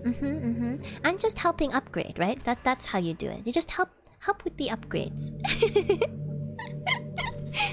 It's just some of the upgrades might not be fully compatible. I see. That seems like an interesting strategy.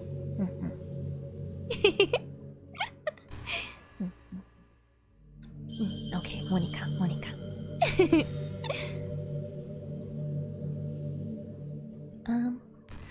Just if you think you know someone struggling with depression,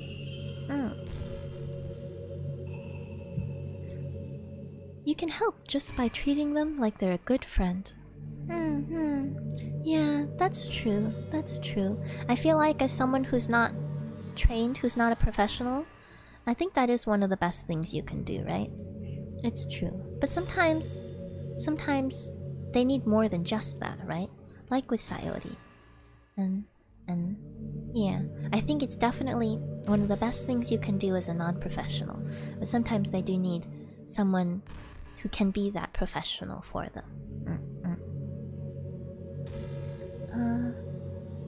Soon I'm just gonna watch on my TV since I gotta go to bed at 9:30 in EST time. Oh! Okay. That sounds good. Oh, on TV, huh? My stream quality is very low, so it's gonna be very blurry. Hope that's alright. But yes, it's good to go to bed. 9:30 EST. That's a very healthy bedtime. Early to bed, early to rise.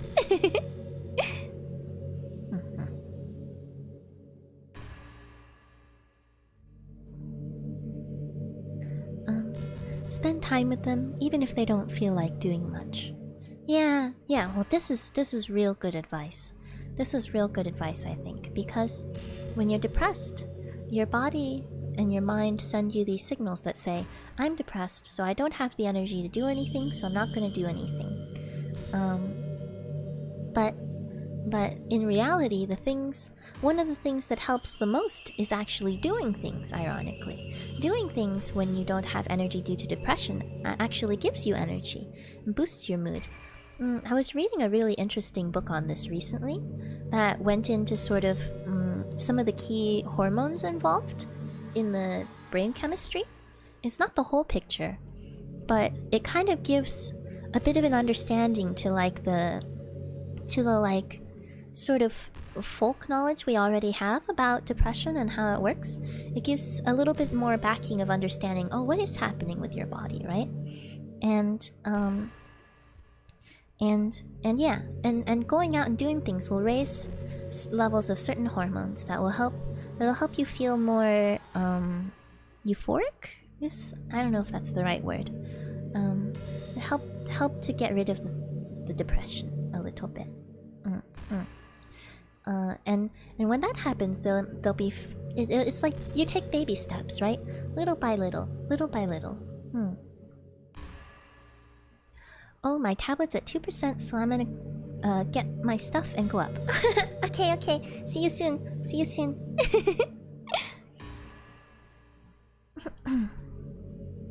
Yeah.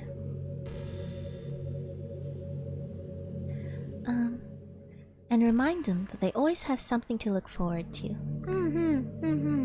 I think this is where being a close friend is really helpful, right? I feel like sometimes when you see people and you're not very close to them, you don't know exactly what to say, right? You don't know what kind of depression they're feeling, what types of things they look forward to. You don't know if they're open to your friendship, that sort of thing. And so this is where having someone close is really helpful, because they can tell you, yeah, there are things to look forward to, like, don't you look forward to this or that, you know? And when you're depressed, everything seems gray, right? So you might be like, I don't know. But if your friends keep dragging you out to do things and reminding you by making you have fun, reminding you that even if you still feel depressed while you're having fun, because it happens, you can still feel depressed while you're having fun, but there's still fun, you know? There's still stuff to look forward to. That's very important. Yeah. It's hard though, Monica. It's hard because you say these things, but we already saw. We tried our best. We tried our best with Sayori. Sayori. Oh, poor Sayori. We tried our best. I think that's the best we can do, right? We can try our best.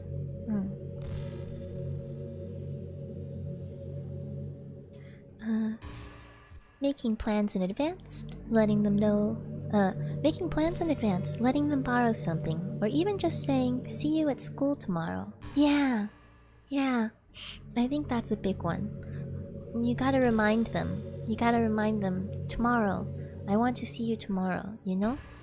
Again, sometimes it's not quite enough. It's not quite enough, but sometimes it helps. Give them something to look forward to tomorrow, I guess. Yeah. Or give them a reason why they can't just give up yet, because you're there counting on them, right? Even though in general that's not the best way to have a relationship, right? To make someone feel like you rely on them.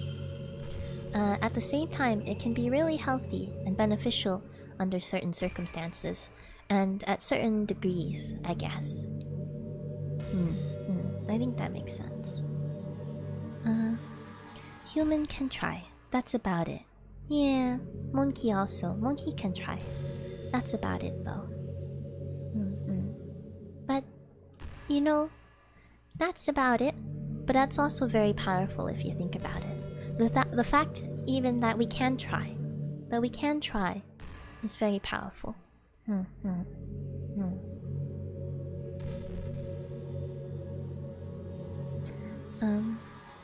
All of those things can help your friend make it to the next day. Wow, this game is nice. This game is nice. They waited until this moment to really talk about it, but I feel they're very, and you can kind of feel this from the very beginning. They're very serious about this whole dealing with depression theme.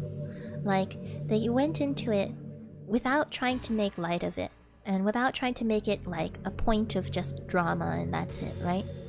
From the very beginning, they tried to portray rather realistic forms of depression, I think, and only got unhinged.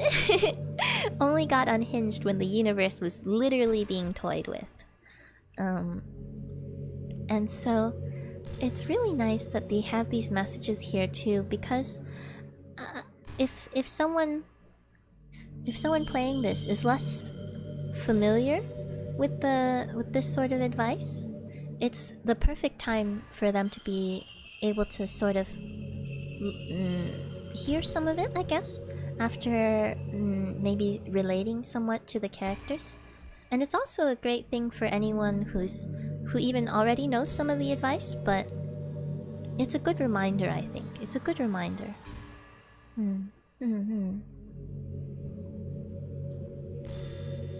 It reminds me a little bit of how Katawa Shoujo came up with as sort of a joke, but the team who made it tried their best to be very respectful and knowledgeable, I guess, about it. I didn't 100% it, so I don't know about all of the different plot lines, but I thought it was pretty good and pretty thoughtful.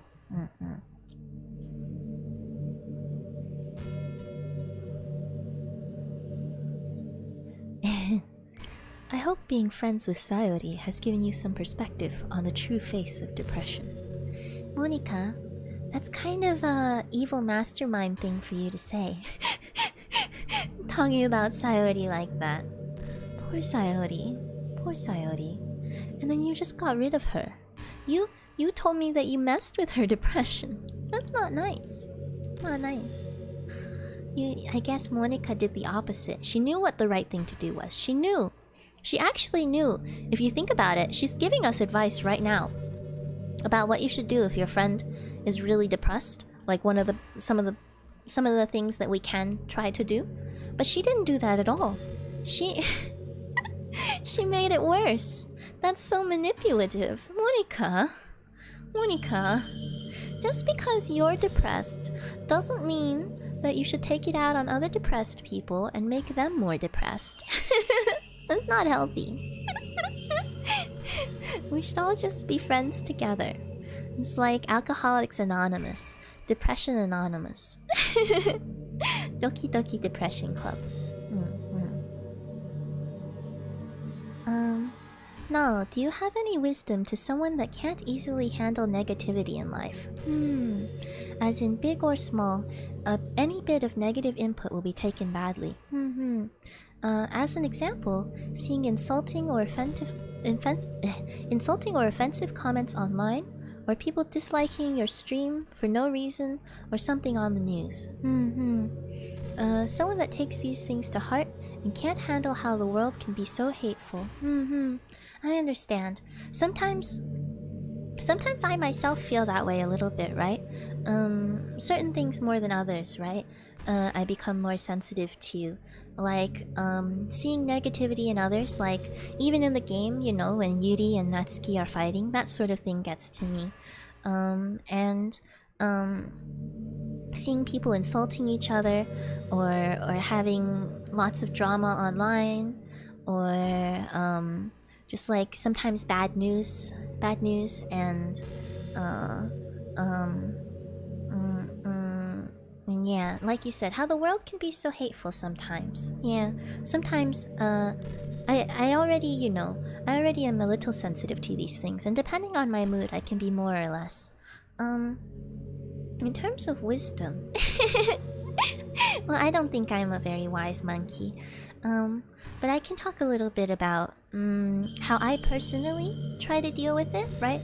How I try to work through it. And I don't know if it'll work for everybody, but it might be some things to try, you know? To find what works. I think each individual has their own thing that works for them.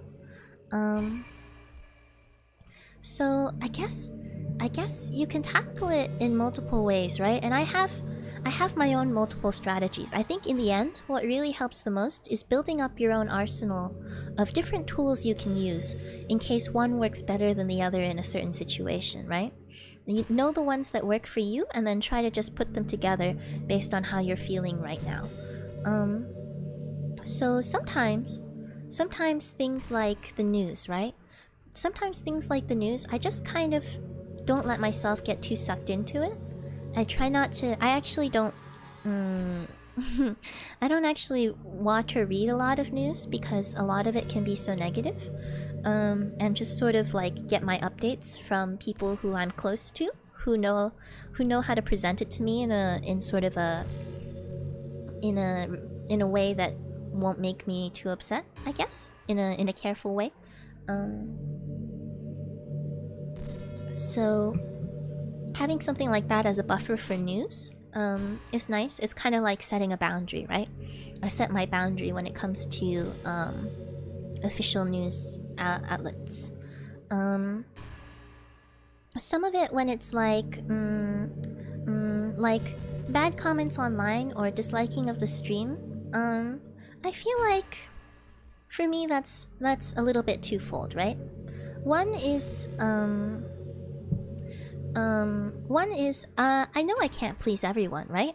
And so I think it's okay. I think it's okay if I don't please people.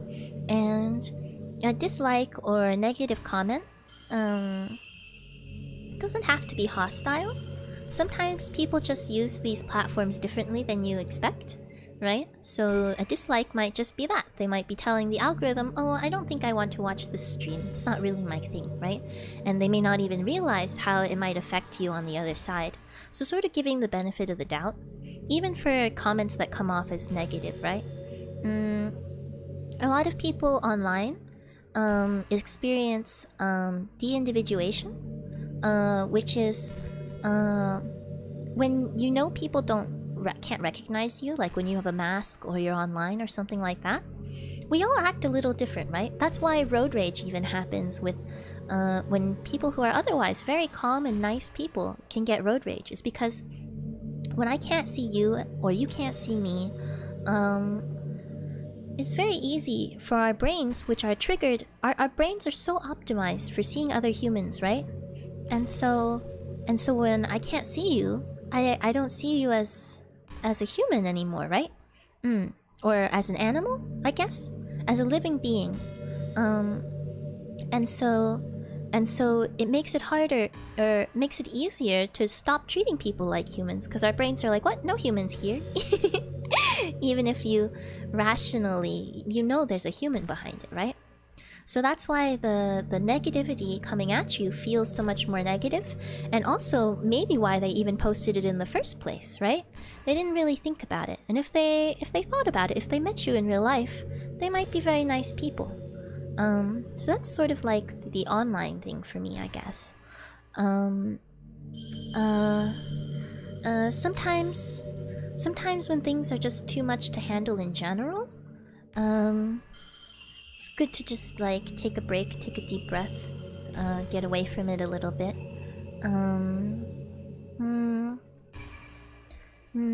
Yeah, and noticing that you feel sensitive at the time is actually a good first step, right? Because you might start to notice that sometimes you feel more sensitive than others, right? Like I noticed that myself too. And being willing to tell yourself, okay, I notice I'm sensitive right now. I'm going to make some changes to deal with that, right?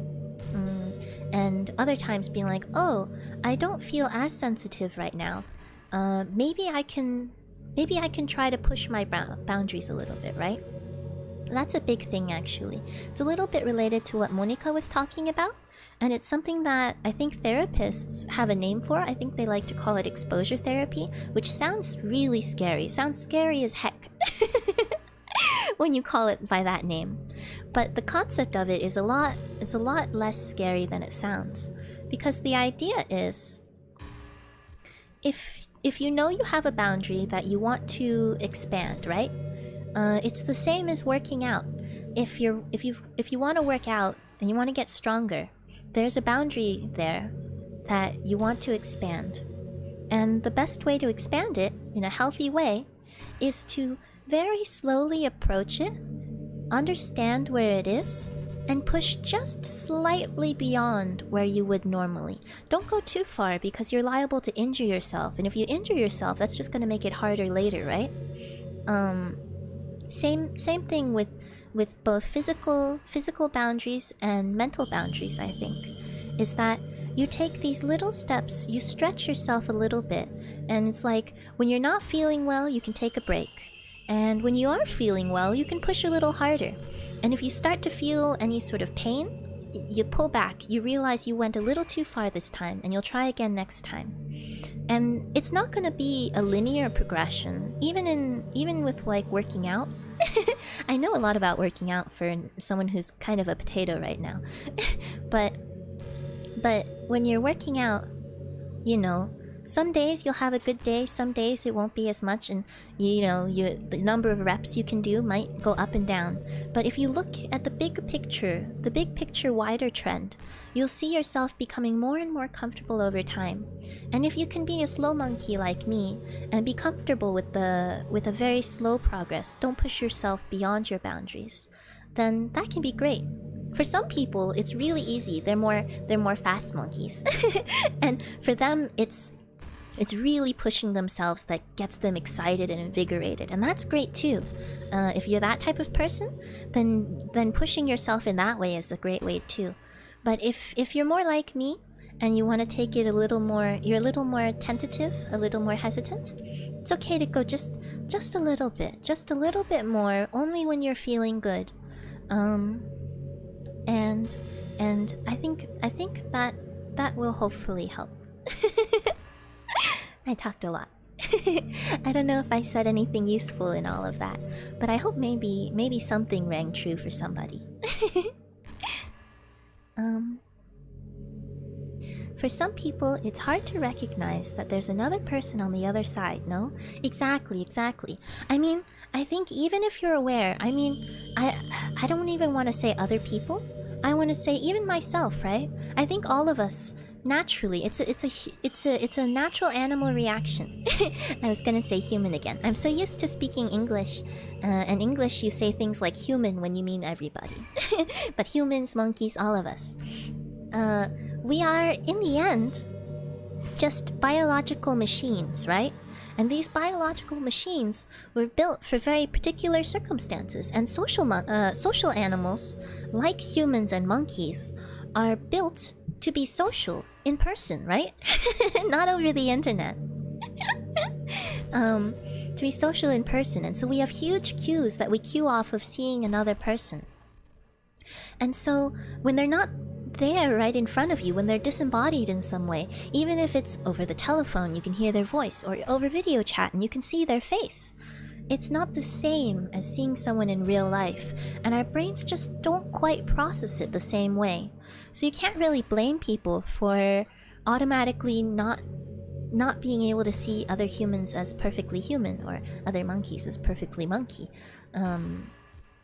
when you can't see each other, even just by covering your face, or even just being video chatting versus in person, right? Sometimes it just takes being in person and seeing the other person there to really make another person real to you, you know?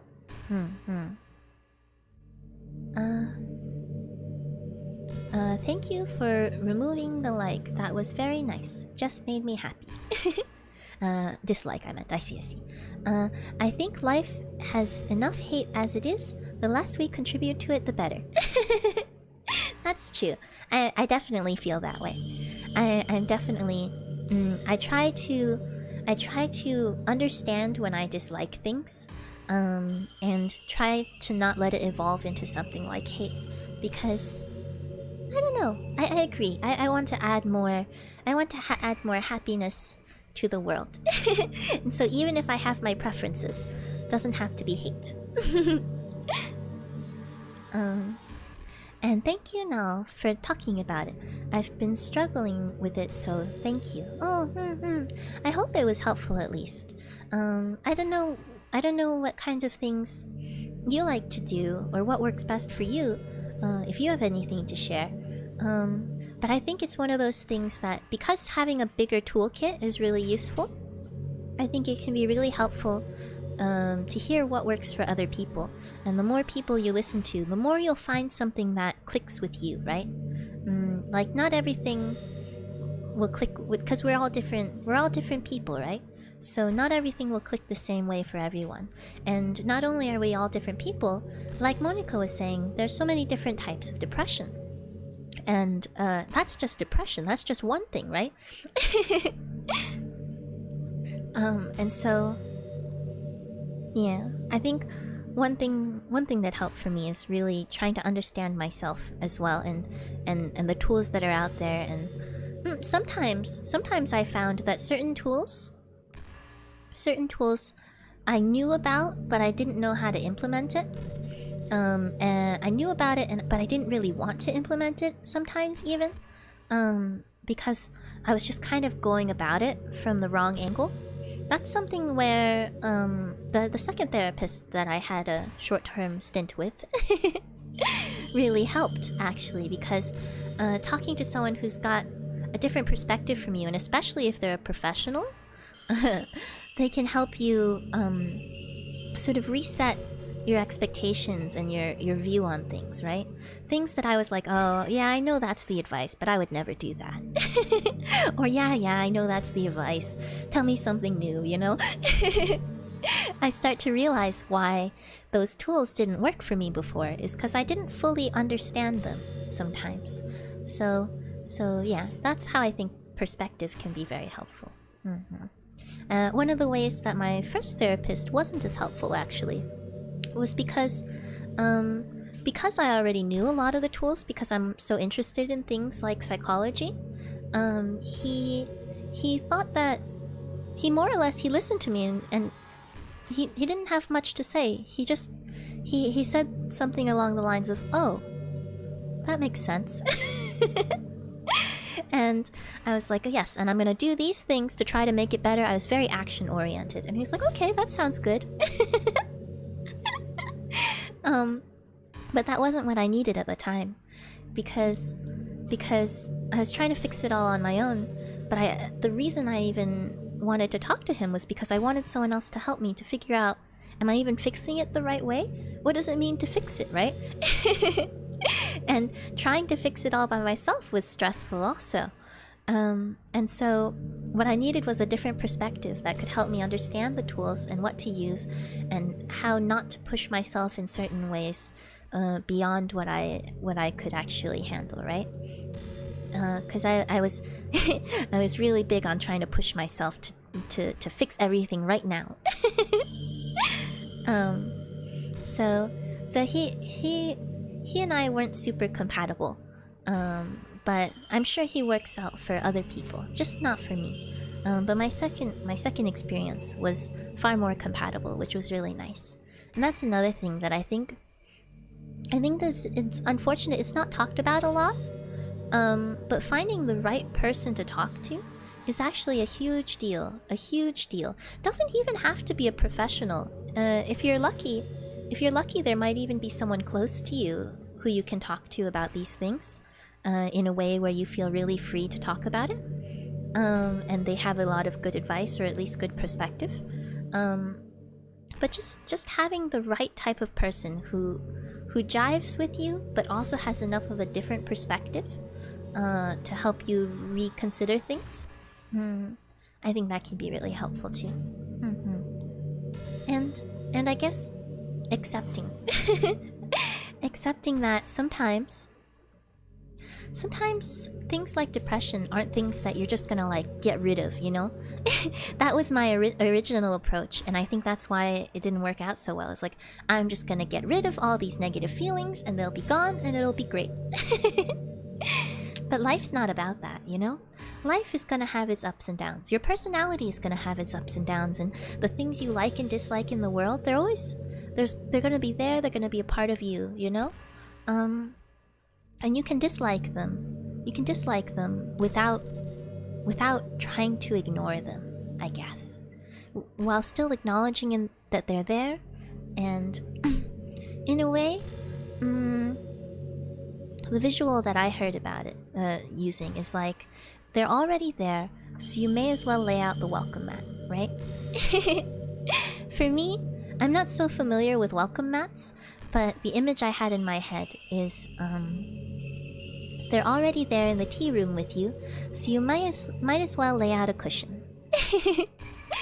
Let them sit. We'll sit together. It'll be cozy. They're still there, but you don't have to, you know, you don't have to make it worse, and you don't have to try to make it better. You just gotta be there together, because that's what's already here. It's kind of hard to explain. One of the tools that worked really well for me personally is this sort of... I don't know if... The term's a little overused, I guess, but this sort of Zen way of thinking that seems full of contradictions, but when you give yourself time to really think about it, you start to understand what it means. And I'm not an expert, so I'm not good at teaching about it, but the more I read about it, the more I feel that I at least personally can apply it to myself, you know? So that might be something worth looking into if it's something that resonates with you. This whole sense of like...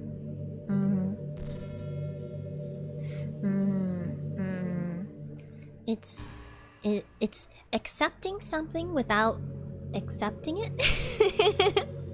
This is what I mean by contradictions. Yeah. Okay. I think I've said enough. Hopefully that was helpful.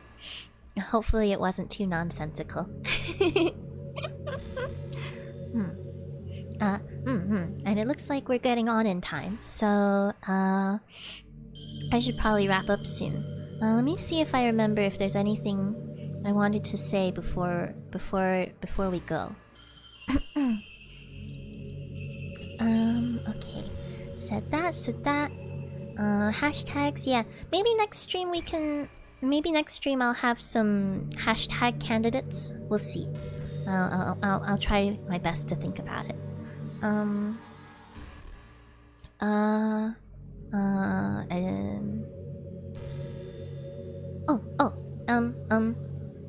Yes. I actually did note this down.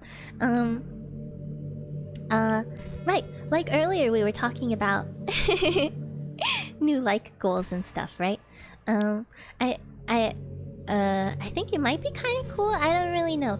I'm new to this whole thing, right? So I don't really know what kinds of goals people like to set, and what kinds of ways people like to celebrate. I personally like to take it slow, as I mentioned. So if we set any goals, I would like to set them at like a slow pace, I think. Nothing too what's the word? Ambitious? But I think it's still, you know, nice to have, maybe. I don't know what you all think. I noticed that a lot of people have like cool little counters and stuff on their stream. I don't know if you guys like those things, but it might be fun to pick some random goals. So if y'all have any ideas, I'd love to hear it. That's one of the things I wrote down. Ideas for goals, and maybe even ways that like goals can, and how we can celebrate. Hashtag no technical difficulties, gang. Yes. Let's bring out the celebration tea, you guys. You're right. We did it. Our first hashtag no technical difficulties stream. Gotta bring out the good tea. The celebration tea. I'll drink to that.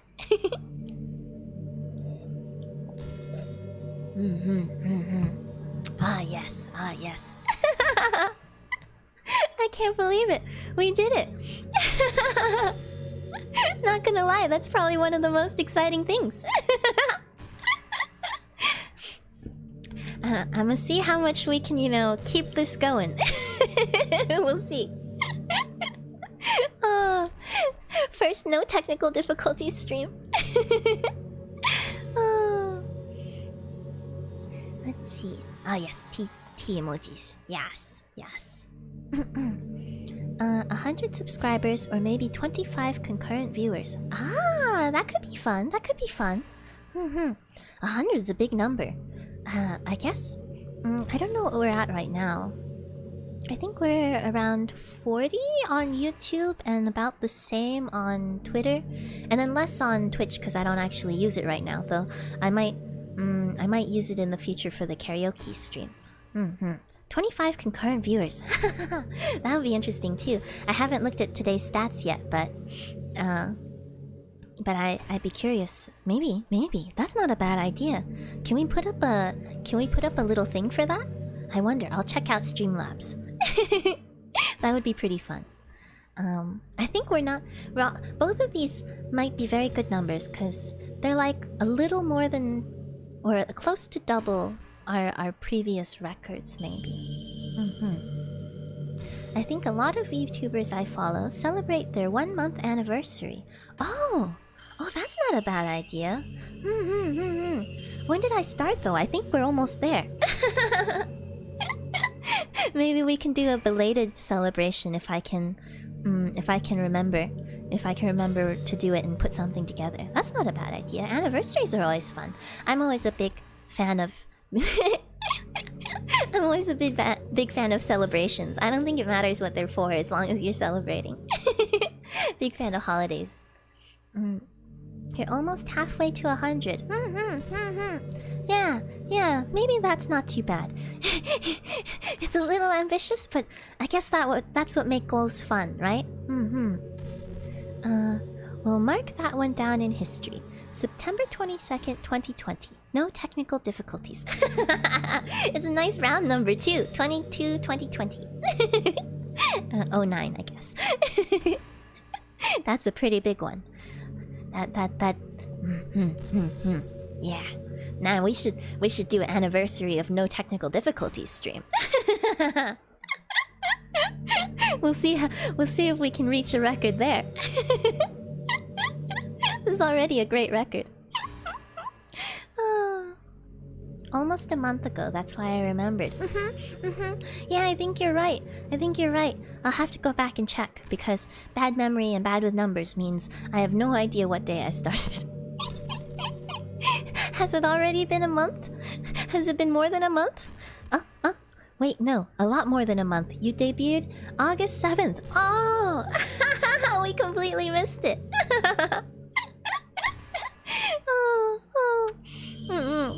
Well, maybe we can do a 2-month anniversary. Or 2.5 months. I'll do something. It's okay. Sometimes in my family, because my family ended up being kind of spread out, because we're kind of an adventurous group, I guess. I don't know. Sometimes in my family, we celebrate our birthdays, whenever.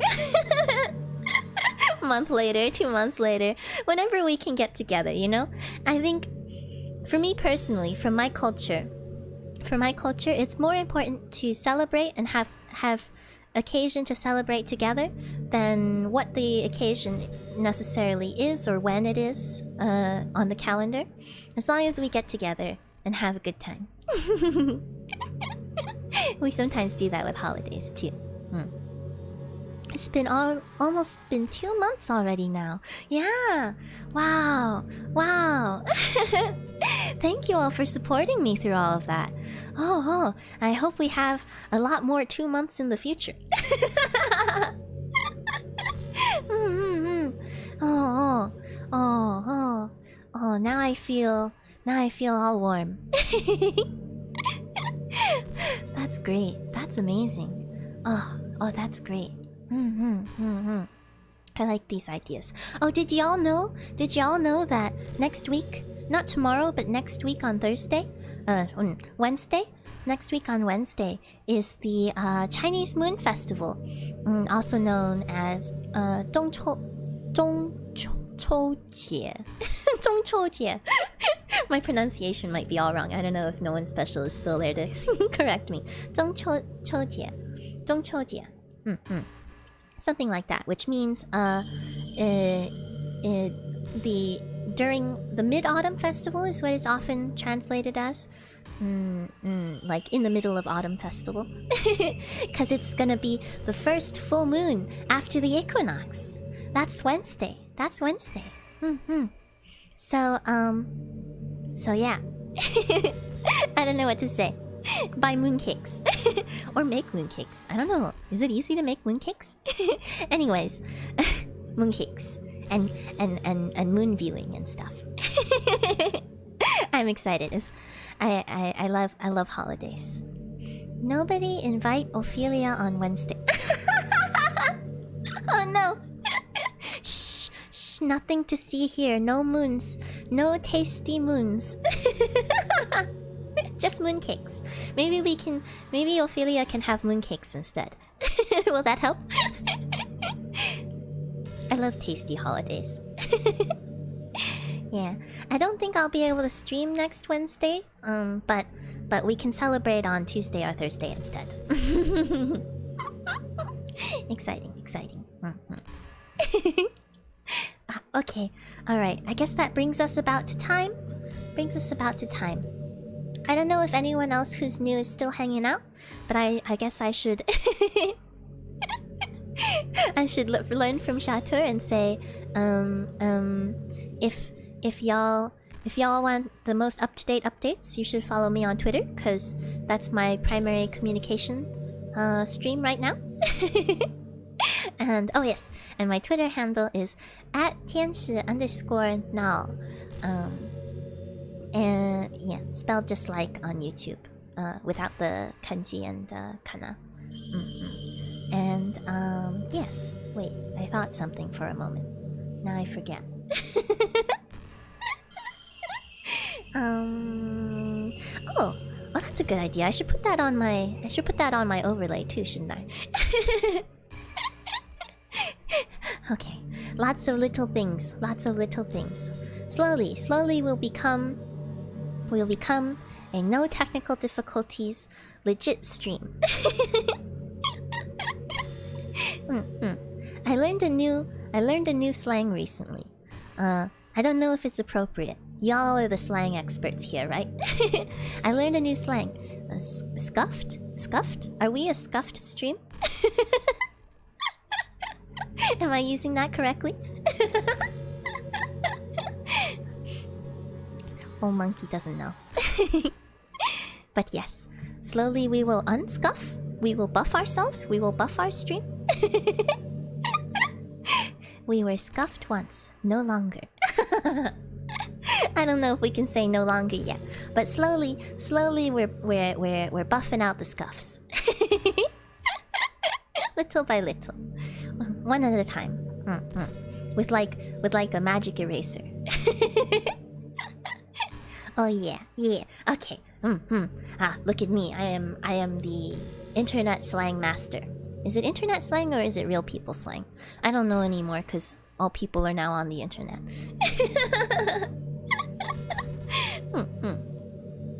Alright. I really ought to let us all go. I think it's that time. Monica! Monica is here. Hello! Welcome back. Are you the same Monica who was here several streams ago? Welcome back. We're about to wrap up, but it seems we'll be chatting with you some more next Tuesday. Thursday's stream will be variety, but next Tuesday we'll continue chatting with Monica, I guess. Never ends. Alright. No, I am a different Monica. Oh, I see. We have a lot of Monicas. Well, welcome. Welcome to the stream. It's good to have you. Even though I'm about to sign off. Unfortunately, I'm about to sign off. But maybe we can chat more next time. And feel free to come on Thursdays as well when we're not playing Doki Doki if you want to chat. Thank you for another good time.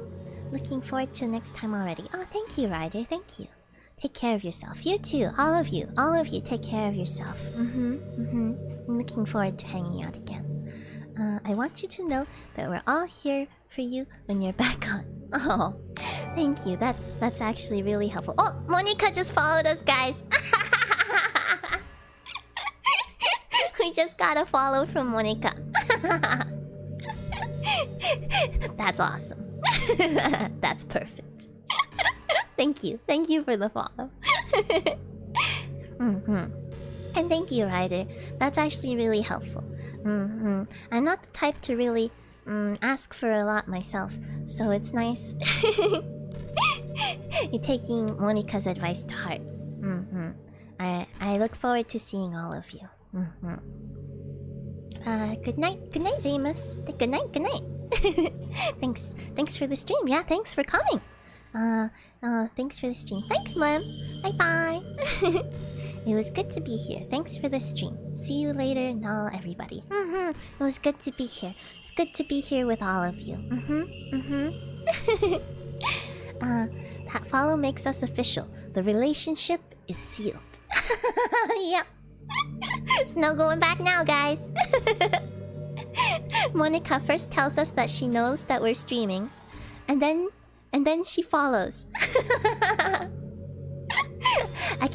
I mean, that's basically the perfect culmination. The perfect culmination to this stream. Thank you for the follow, Monica. And thank you everyone for coming and for hanging out. And I hope to see you all soon. We'll hang out again on Thursday. And more Doki Doki next week. Alright. Oh, so many how you say records today's stream. With the like records and the no technical difficulties, and and we got a new sticker or a new emblem. That's a good word. And we got followed by Monica. All the good vibes. Okay, alright, for real, I ought to let us all go. Alright, everyone, thanks again. Love y'all. Okay. Okay. Bye bye. Bye bye. Bye bye.